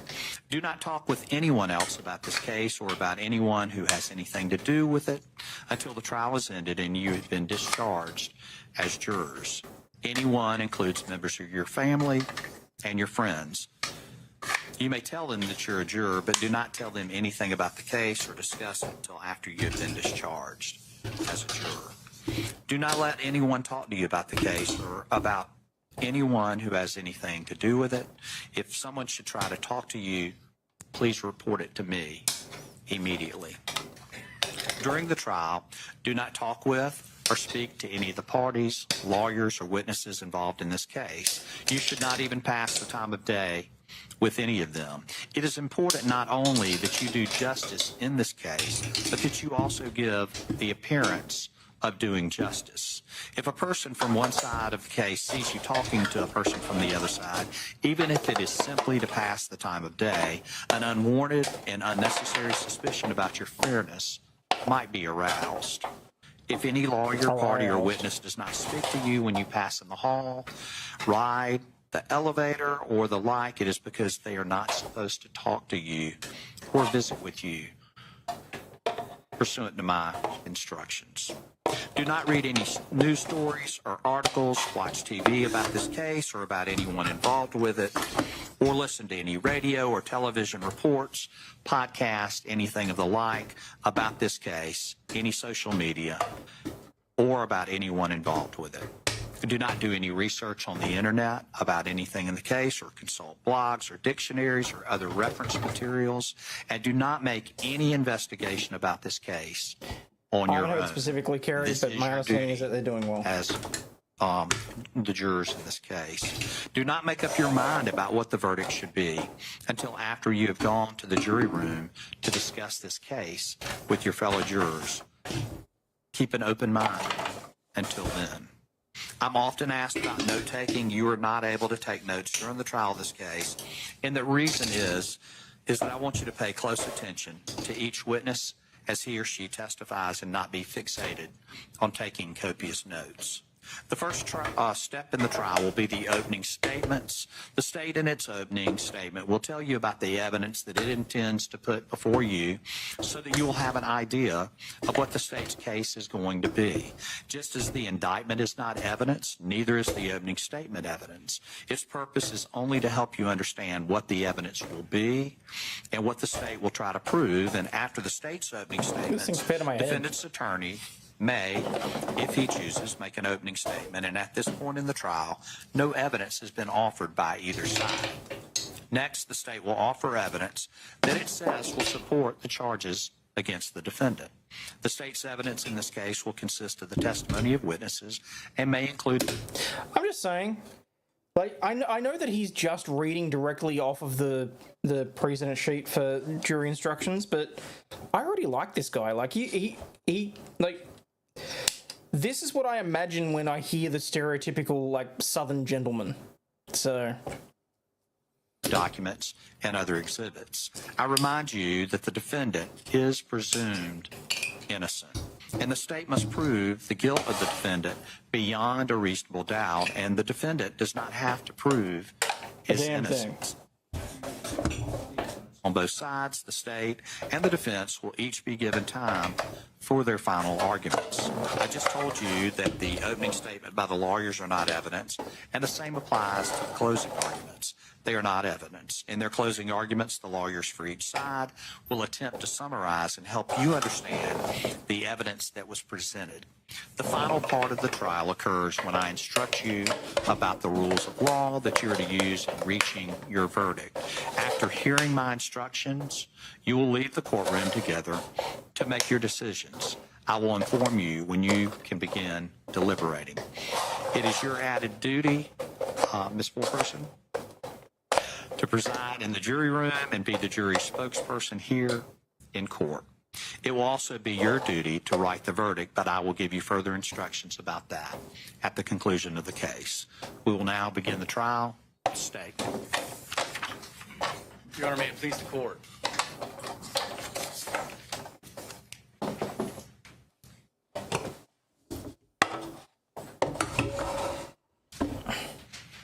Good morning, ladies and gentlemen. My name is Walt Wilkins, and myself, along with Jake Hofreth, we are the prosecutors in this case. This is Detective Jared Sparkman and Master Deputy Blake Wolf. They're the co-lead investigators in this case. I want to thank you for your service and thank you for giving us the opportunity to present this case to you. The state has the obligation to prove the charges beyond a reasonable doubt, and that's the standard that you're going to hear from the judge, you're going to hear throughout your deliberations and throughout this trial. We have to prove the case beyond a reasonable doubt. And there's a lot of folks in this courtroom right here that you see. And so we are the prosecution. We represent the state. We have the honor of representing the state in this particular case. The defendant sits over there. That is Zachary Hughes along with his attorneys, and they represent him in this particular case. But there's many more other individuals in this case. We have the court reporter. She's very important. She is taking down everything that we're saying, recording, so we can have a record of this entire case at its conclusion. And so that's what she'll be doing, and she'll also be marking exhibits. So if you see her over there writing on things, that's what she's doing. She's marking the exhibits in which we will identify things that we will be presenting to you for your review. This is Madam Clerk. She's involved with a lot of paperwork and handles all the evidence that we submit into the court. And so she'll be handling all the exhibits that you will get to review upon your deliberation. And of course, we have the judge up here. And if you'll notice, the judge is a pretty important person. He's got a black robe. He gets to sit a little higher than the rest of us. And there's a reason for that, because he is the referee in this case. And he's going to be calling balls and strikes. He's going to be telling us what the law is. And when one of the parties has an objection, he's going to say whether you're right or whether you're wrong. And because there are rules in this courtroom, ladies and gentlemen, the rules are officiated by the judge to make sure that we maintain the rules and decorum in this courtroom and the evidence is presented to you in the proper way. But the most important people in this room, ladies and gentlemen, are you. As the judge said, you're the triers of fact. You decide what the facts are. And the great thing about serving as a juror is that you don't leave your common sense at the door. You get to bring it with you in here. And you get to listen to the testimony that'll come right from this chair right here. And you get to look at the evidence that's presented in your deliberations. And you can see it along the way of how this case progresses. You'll hear different kinds of evidence, as the judge said. You'll hear direct evidence and circumstantial evidence. They're both very powerful pieces of evidence. They can be used in any way in which you accept them. Direct evidence is simple. It's something that somebody can see, taste, or smell, something that they see. If you see somebody commit a violent crime, that's direct evidence that they saw that person there. Circumstantial evidence could be just as powerful. For example, if you look outside before you go to bed, the master grade kits and the perfect grade kits come with their own stands. And you wake up and it's covered in snow and there are footprints walking through the snow, well, you know that somebody walked through your yard from the time you went to bed and the time you woke up. You don't know who it is, but you know somebody did because you can see footprints. You can derive information from that to form a logical conclusion. Another good example of circumstantial evidence is DNA evidence. If you have DNA in a certain location, you can derive that that person was at that location at that particular time. Even though no one may be testified that they actually saw him there, but the DNA shows that he was or she was there at a particular time. It's very powerful circumstantial evidence. So, ladies and gentlemen, this case is about the murder of Christina Parcell. And the state intends to prove that Zachary Hughes did in fact murder Christina Parcell. You have a number of charges that you're going to be deliberating on. You have harassment charges, you have a burglary first degree charge, and you have a murder charge. Harassment is basically doing something that would intrude into the personal life of somebody, causing mental anguish. Burglary first degree means you went into somebody's home for the purpose of committing a violent crime. And then, of course, murder is an angry heart. We have to show that Zach Hughes had an angry heart. He was mad. And you can derive that information from any of the testimony, any of the evidence that we have that we present to you. So in this case, ladies and gentlemen, you're going to hear about a number of characters. The main character is Christina Parcell. She was murdered on October 13th, 2021. And she was living in the Canebrake neighborhood with her sister, Tina Parcell, and Christina's daughter, Aida Mello. They were living in that neighborhood in a house in Canebrake, and Christina Parcell had been going through a very tremendous child custody dispute with John Mello since Aida was 3 years old. At the time, Aida was 9. For almost 6 years, they had been battling custody over Aida Mello. And that custody dispute raised to a certain level beginning in October of 2020 when John Mello and Aida Mello went to Italy. And John took Aida Mello to Italy, and Christina fought to get her back. And in April of 2021, Christina obtained Aida's custody. And they came back from Italy, and that's how they ended up living in the Canebrake neighborhood. So the question is, how did Zach Hughes become involved in this case? Well, Zach Hughes had a relationship with John Mello starting in about October of 2020, around the time when he left for Italy. And that relationship grew. And it grew to the point where Zach Hughes began inserting himself into this custody battle at the behest of John Mello. And they began doing things like sending photos of her to the neighbors in an effort to shame her, an effort to show that she's a bad mother. And as the custody dispute it elevated into a situation where custody might not go in John Mello's favor. And at that point, Zach Hughes made the ultimate decision. Ladies and gentlemen, I hold in my hand the indictments from the grand jury charging Zach Hughes with harassment and burglary first and murder. And the grand jury, true bill of these cases, they came out, and these are the charging documents. And while the defendant at this point in this case is certainly clothed in innocence, once you hear the evidence from that chair, you hear the evidence that's presented to you, you're going to find beyond a reasonable doubt, and the evidence will show that Zach Hughes is a cold-blooded killer. And he committed murder, he committed harassment, and he committed burglary first. Thank you.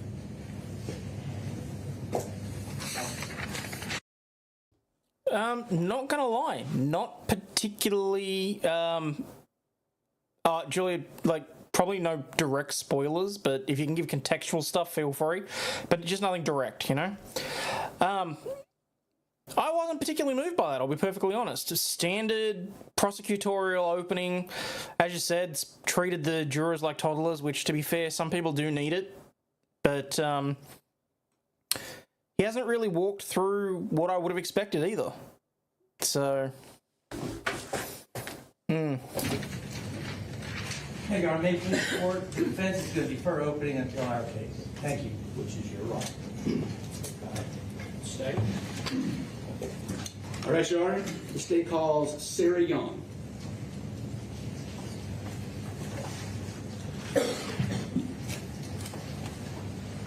Oh no shit, he talks about it on the stand. Fuck.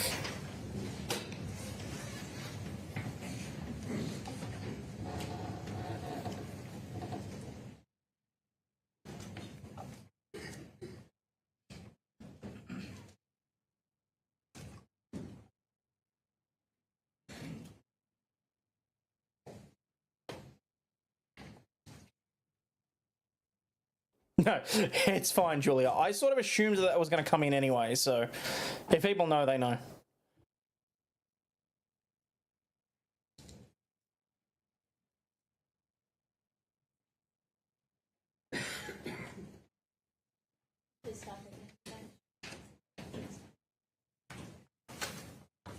Please place your left hand on the Bible. Raise your right hand. Do you solemnly swear or affirm to tell the truth, the whole truth, and nothing but the truth, so help you God? I do. Thank you. Please be seated. What the fuck happened there? I don't recall cutting the defense opening statement out.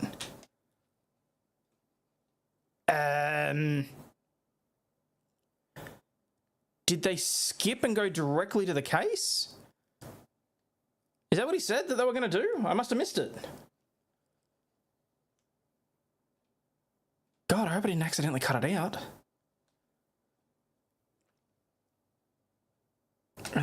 Give me a second.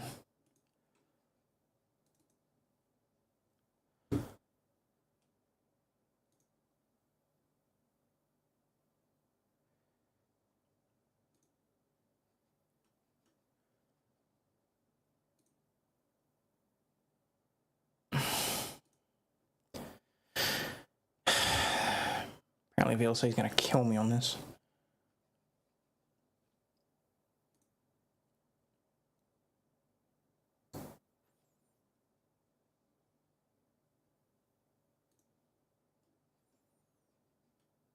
Or not you believe, it is solely for you to determine. Kind of what he saw, and with me, we did it together. Located. Yes, sir. The address provided. The main character is Christina Parcell. She was murdered on October 30th. Yeah, no, that looks like that's what happened. They waited until they were doing the case in chief, so okay.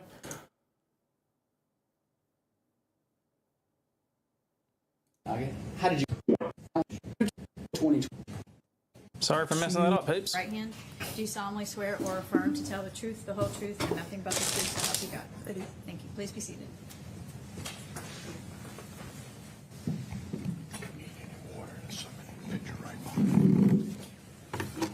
Please state your name for the record. Sarah Young, Ms. Young, with whom are you employed? the Greenville County Sheriff's Office. And what do you do for the Greenville County Sheriff's Office? I'm the 911 tape research analyst. All right. And what is a 911 tape research analyst? Essentially, we pull 911 calls for the solicitor's office and the officers. And so how does 911 operate? Essentially, when a 911 call comes into dispatch, dispatch determines whether or not which agency the caller is needing. So whether or not they need police, fire, EMS, they'll get information from the caller and they'll transfer them to the proper agency. And are the calls recorded? Yes. And when do they begin recording the call? Automatically. As soon as someone calls in a 911, it automatically starts recording. So while it's ringing on, say, the caller's side, it's recording on your side? Yes, sir. Is that fair? And do y'all maintain all of those records? Yes, sir. Inside the 911 office? Yes, sir. And are those records kept in the ordinary course of business? Yes, sir. Okay. I'm going to show you.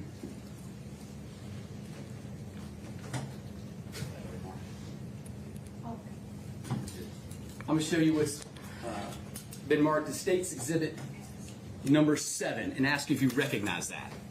Yes, sir, I do. Are those your initials on there? Yes, sir. All right. And what is this? That is a recording of the 911 call. All right. I'm referring, is this a recording of a 911 call on October 13th, 2021? Yes, sir. And you have your records up there? Yes, sir. To help you remember? Yes, sir. It was a long time ago, wasn't it? That it was. Do you know about what time this call came in? The call came in at 11 a.m. At 11 a.m.? Yes, sir. And do you know what number called it? Yes, sir. What number called it? The number we have recorded is 864-436-2499. And do you know who was calling? Does it tell you? The caller did not give his name. Did not give his name? No. And do you know what address that it was calling for? Yes, sir. The address provided was 122 Canebrake Drive. Okay. Do you know if that's in Greenville County? Yes, sir. Your Honor, State moves Exhibit 7 into evidence.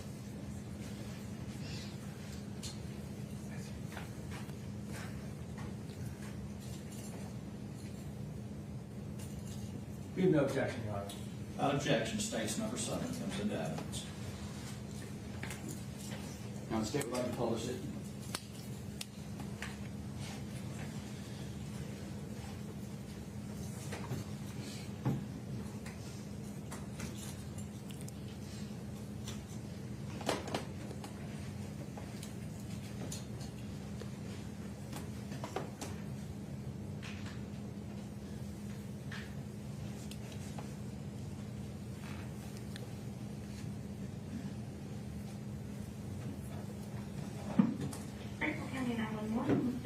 Emergency. 122 Canebrake Drive. NJ Police Fire EMS. I'm sorry? I think I might have a death. Okay, let me connect you. I walked in my fiance's house. She wouldn't answer my call. There's a very weird smell. I can't get her to come around. Okay, let me. It's all over the floor. Let me connect you to EMS, sir. Hold on just a moment. All right.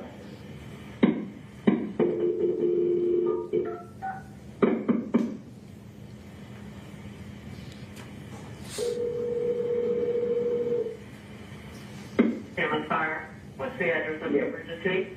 122 Canebrake Drive. 122 Canebrake Drive. And what's another street? Your Canebrake Drive? I don't know. Southeast Drive. Okay. In Greer? Yes. All right. The phone number you're calling. I'm sorry? The phone number you're calling from? 864-436-2499. 864-436-2499. And has anyone tested positive COVID-19 or been exposed to COVID-19 positive? No. No negative assessment. I just walked in. I can't reach my fiance. I came in the back door. She shouldn't have been here. I smelled some weird smell. I looked like she flat out on the floor. Okay, you smell a weird smell and she's flat on the floor? Yes. Okay, just one moment. Is she breathing? No. Okay, then we need to get her, turn her over, make sure she's flat on her back, nothing under her neck. You have something to put over her nose and mouth, and we're going to start CPR, sir. Okay, I think she's gone. You think she's gone? Yeah. Okay. And what makes you think she's gone? I'm sorry? What do I do? Well, wait, we're going to put her flat on her back, and then I'm going to walk you through the steps to do that. If you think that she's able to do the CPR, then we can. I have no problem walking you through that. It looks like there's brain matter everywhere. There's brain matter everywhere? It looks like somebody has shot her? Okay. All right. All right. Do you think that she's not viable? I don't think so. Okay, so tell me why you think she's dead. What the hell? What? You won't respond. Eyes are open. Okay. All right. There's a lot of blood. And a lot of blood. Okay. Yeah. Anyway, the flowers that somebody must have come here. Uh-huh. And some glasses were knocked off. It looks like in the hallway. Okay. But the smell is very. Okay. All right. Give me just a moment here, sir. Give me just a moment. So it looks like somebody may have broke in and shot her in the head. Me? I don't know. Okay, I understand. Okay. I'm sorry, say it again. I've got some people coming, sir. Do you see anybody still nearby, an assailant or anything? No? No. Okay. All right. The front door was locked? Okay. Yes. So I came over, and then I came back and smelled this weird smell. Right. And I walked in, I could see there's like a raised floor. Yes. Okay, I have everybody coming. I'm sending the paramedics to help now. Stay on the line. I'll say exactly what to do next. Make sure to not move anything, leave everything as it is. Yeah. And if you can, go ahead and step out of the house, and that way, wait for the paramedics and the police at the front of the house. Yeah, I would go back out the way you came to, keep the scene as it is. Yeah. And then if they want to go through the front when they get there, then they'll let you know. But I'd go back out the same way that you came in. Okay. And leave everything as you found it. Yeah, I think it's going to on off. Yeah, okay. Leave it. Just however it is right now. Just walk out. You can let them know you didn't know if you turned it on or off, but just leave it as it is right this moment. The same thing is really, really, really small. Oh, really weird. Yeah, almost chemical. Like a gas or a chemical? Yeah. More like a gas smell? No, it's more like something with just a pesticide. A pesticide smell? Okay. Yeah. All right. Go ahead and get out the door and go to the front and wait for them at the front of the house. Leave everything as it is. Is there anything else that I can do for you, sir? No. All right. I've got them all coming. All right. Thank you. Sir, this is the sheriff's office. Is that the recording of your tree from 911? Yes, sir. Answer any questions defense counsel may have. Cross-examination. No question, Your Honor. Thank you. All right. Ms. Young, you stay. Your Honor, we'd ask the witness to be excused. They be excused. Thank you.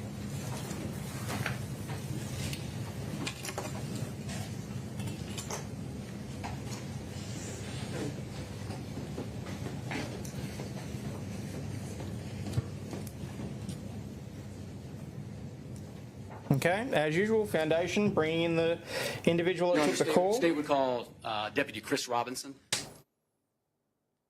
And presumably this is going to be the first responder on the scene.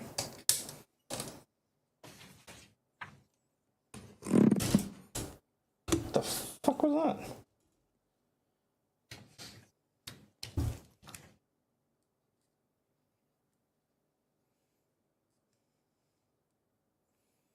I'm assuming the other guy was in shock because he didn't know whether or not he should do CPR on someone that had brain matter on the floor. Holy shit.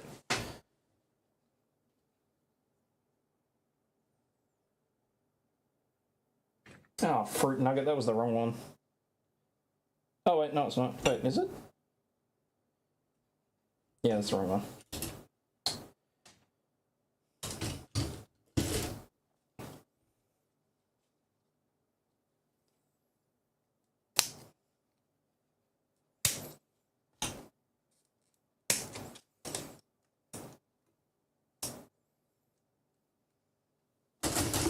Hang on, I've got to see if the bot's reconnected and then I'll let you have at it.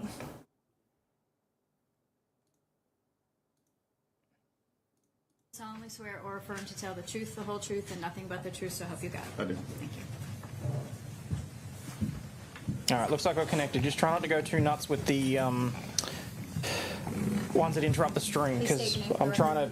Chris Robinson. I'll probably use this as one of the videos for this trial. Greenwood County Sheriff's Office. And what is your current rank? Master Deputy. The Master Deputy. And what do you do for the Greenville County Sheriff's Office? I'm currently on uniform patrol. And what does that entail? Answer your day-to-day calls, 911 calls. How long have you been with the department? 10 years. I'm going to refer you back to October 13th of 2021. Do you remember getting a call to the Canebrake neighborhood? I do. How did you get that call? It was just a call for service at the time. Someone called 911 and I responded to that address. Where were you located when you got that call? Pelham Road at the QT. How far away is that to the Canebrake? A couple miles, maybe. How long did it take you to get there? Just a few minutes. Now, did you go with your blue lights on, or did you Absolutely. Just for the nature of the call, yeah, we responded, lights and siren. So, what address did you arrive to? Do you remember? I'm not 100% the 122 Canebrake? That would be it, yes, sir. And so what happened when you got there? So once I arrived on scene, I made contact with the complainant, Mr. Post. He was standing in the driveway. I was kind of briefly spoke to him, tried to figure out kind of what was going on. He told me that he arrived to the victim's address when she wasn't answering her phone. So he said he went in the back door, it was unlocked, and that's where he located her. So at that point, another deputy arrived on scene. So we decided to go in there and clear. We went in the back door. He said it was unlocked. They always leave it unlocked. So that's the way we made entry. Went inside immediately. As soon as we got inside, immediately smelled some kind of chemical odor. It was kind of unusual. We weren't 100% sure what it was. I could never figure it out. But we cleared the residence. I located Miss Parcell in the living room. There was blood all over the floor. Looked like there was drag marks on the floor where she was had been drugged by her feet or drugged somehow. She had multiple lacerations around her upper, her face, her neck area. All right, I'm going to stop right there. I'm going to take you back a little bit. Now, when you get out of your car, did you walk down the driveway? Yes, sir. And what cars were parked there? There were two cars in the driveway. They were kind of parked one behind the other. One, I think it was a Mercedes, was the back one. Not remember which one the first one was. And where did you encounter Mr. Post? He was in front of the first car closest to the house. And then that's where did you obtain some information from him about what was going on? Correct. Like I said, the basic information about, or he came home and he couldn't get her on the phone, so that's why he showed up. And so, your next item to do was to clear the house. Correct. And did you do that alone, or do you? No, Master Deputy Brookshire was there. He went inside with me. We did it together because we didn't know what was inside or who else was inside. So at that point, you have no idea what you're walking into. Correct. Is that standard procedure to have two individuals clear the house? Yes, sir. And did y'all in fact go and clear the house in this case? We did. We cleared the entire house. Didn't find anyone else inside besides Miss Parcell. Were you wearing a body camera? I was. And was it functioning properly? Correct. That day? It was. Have you reviewed that body camera? I have. Okay. I'm going to show you what's been marked as State's Exhibit A and see if you recognize that. Yes, sir. That has my body camera on it.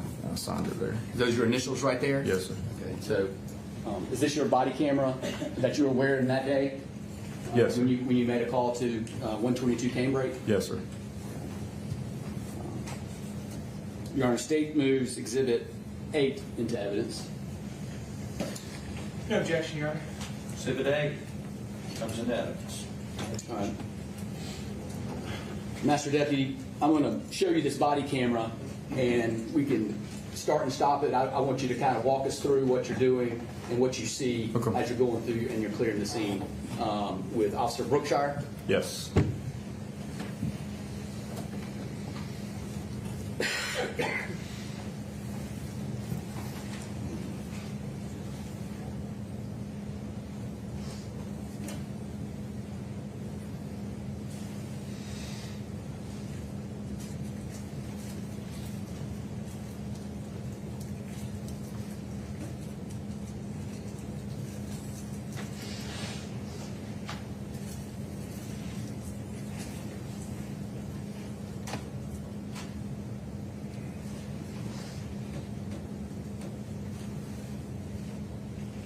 So what is that there?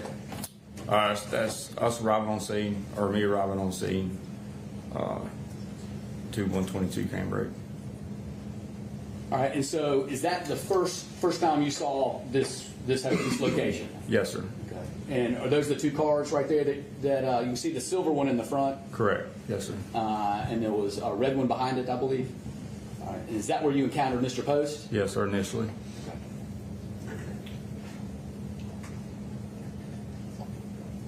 And what is Mr. Post doing? He was making a phone call. I'm not sure exactly who he was on the phone with, and we're just I'm getting basic information from him, kind of figured out what was going on, kind of what he saw, and what Are you gathering information from Mr. Post? Yeah, just basic information, try to figure out exactly what we have. Now, you have audio on your body camera, don't you? Yes, sir. All right. We're not playing the audio for these purposes. Okay. So yeah, just basic information, trying to figure out, you know, when was the last time he talked to her, things like that. I could see that he was, you know, dressed nicely. He wasn't, there's nothing on him like where there's been a struggle or anything like that too. So he didn't seem like he was in a hurry. So it seemed like there was, she was deceased just according to his body language, if that makes sense. And so where are you going down here, the side of the house? Yes, sir. He pointed us to the back. This is the back door. He said that that was always unlocked, and that's where he made entry. So this is where we decided to go because we knew that this door was more than likely unlocked. We had good access to the house. So is this your first entry into the house? Yes, sir. Now, did Mr. Post tell you which door he entered into the house? He did. He said he'd come in the back door because he said they always kept it unlocked. So, and that was the door that we decided to make. So the door being open right there was not concerning to you? No, because he already said he was already in it. He had already been through, and that's where he went in. So I'm just talking to Master Deputy Brookshire here. We're just kind of talking back and forth about what we see inside the house, kind of what each other is going to do, kind of your primary job responsibility, and that's all standard. And in clearing the house, what is the purpose of clearing the house? One, to secure any kind of evidence, and also to make sure there's no one else inside, maybe no other victims or the suspect as well.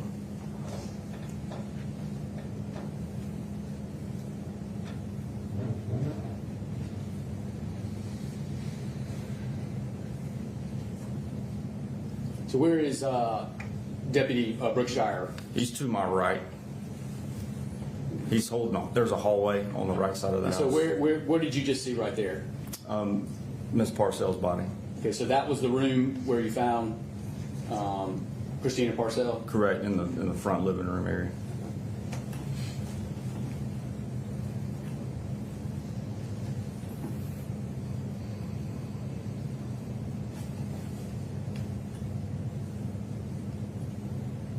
And y'all continue to search the house for any suspects? Yes, sir. We're just continuing to clear. I had him hold the hallway, and I kind of just moved up and cleared kind of behind him up to him, and then we started clearing the bedrooms down the hallway.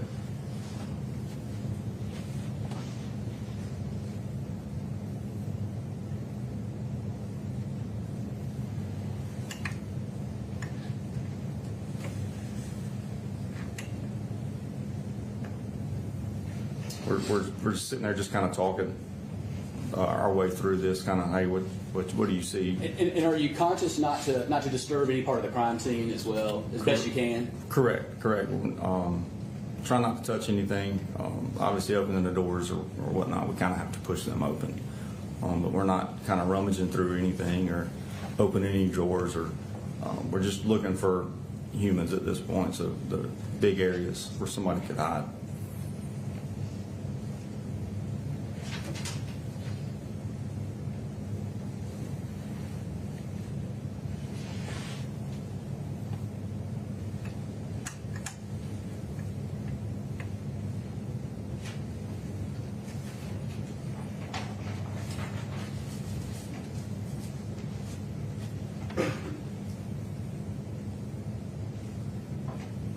Just continue to clear the house?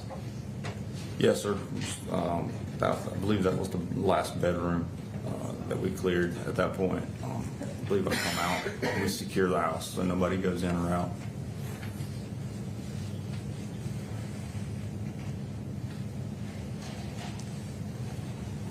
Now, are you corresponding with other officers outside the house as well about what's going on? Are you reporting back to anybody? Talking on the radio, just kind of letting them know what we have at this point, getting a supervisor on the way. They always respond to these kind of incidents. And is that the front door right there to your right? Yes, sir. That's not the door you entered into? No, sir. That's the front door to the residence that leads into the front living room area that Ms. Parcell was located in.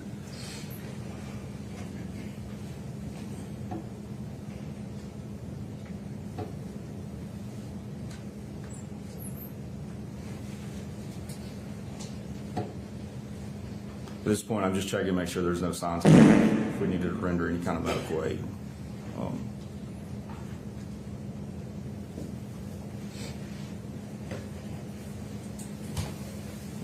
Looking for any kind of weapons to make sure it wouldn't, she did it to harm herself too.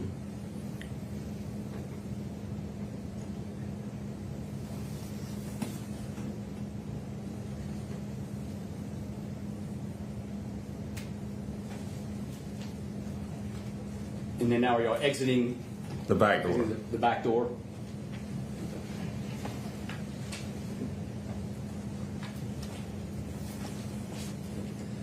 So it's about. So did you cut your body camera off about that time?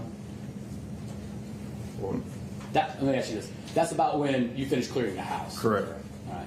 Your body camera still continues to operate. Correct. Do you remember what you did after you cleared the house? Went back and talked to Mr. Post, got some basic information, names, kind of the last time he spoke with her, things like that. And just waited on everybody else to show up. Did y'all begin putting crime scene tape up? Yes, sir. Those kind of things. Yes, sir. Just locking down the house, making sure nobody goes in or out, just to keep the crime scene preserved the best we could. And as far as Mr. Post is concerned, did he appear to have any blood on him, anything like that? No, he was dressed pretty nicely that day. Sports coat, nice slacks.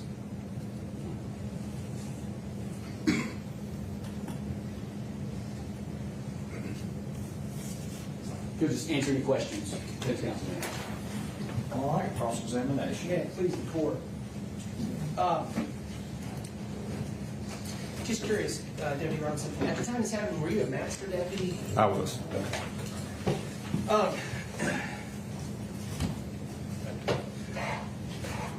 You talked a little bit about some of the comments Mr. Post made to you after you arrived on the scene. Testified to that in direct examination. I want to talk about some of those comments. Master Deputy Robinson, isn't it true that roughly about a minute, 25 seconds in to your body camera, Mr. Post told you that he was there every day, or practically every day? Objection, hearsay. Your Honor, he's moved in the body camera. There was no exception as it relates to the audio. The whole video and audio is in. Overruled. So, if I remember correctly, yeah, I mean, he says he's there often.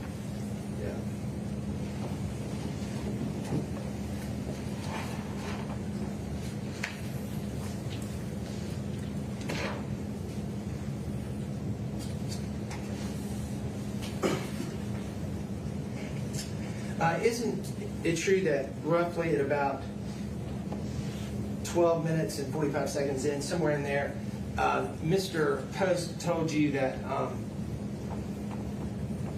he did not at that point feel comfortable continuing to talk to you? Do you remember that? I do when I was asking questions.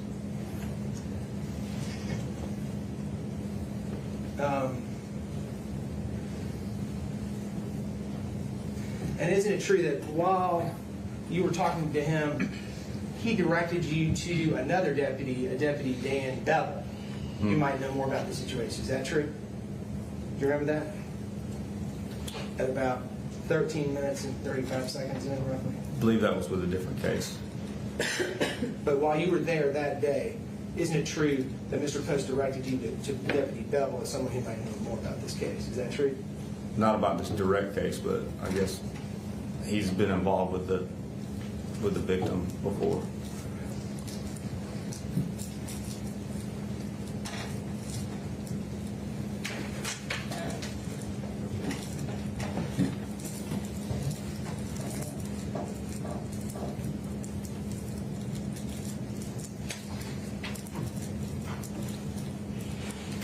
At some point, was Mr. Post placed in the back of a patrol car that day?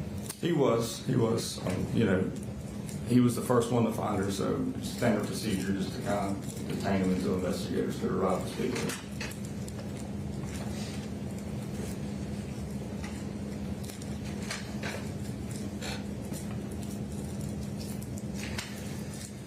him.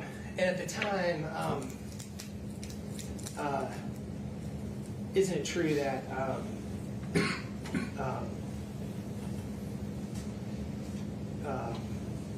Well, strike that. 1 second here.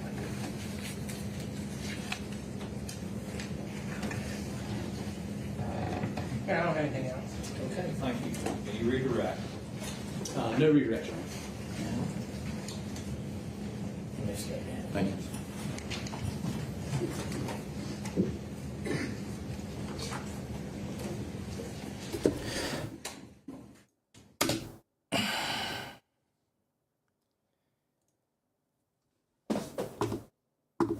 All right, ladies and gents, unfortunately something come up and I have to end it there, but we'll pick that up because it's, what, another 50 minutes or so out.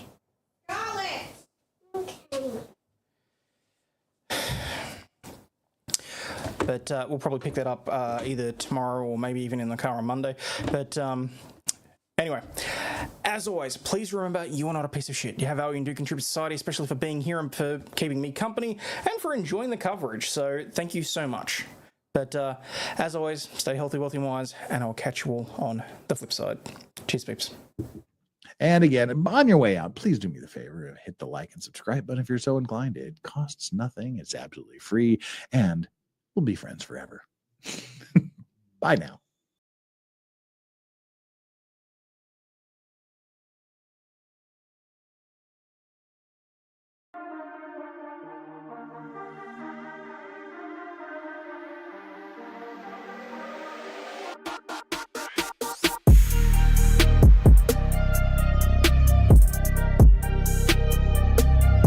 This shit, I'm out. Fuck this shit, I'm out. No thanks. Don't mind me. I'ma just grab my stuff and leave. Excuse me, please. Fuck this shit, I'm out. Nope. Fuck this shit, I'm out. Alright then. I don't know what the fuck just happened, but I don't really care. I'ma get the fuck up out of here. Fuck this shit, I'm out.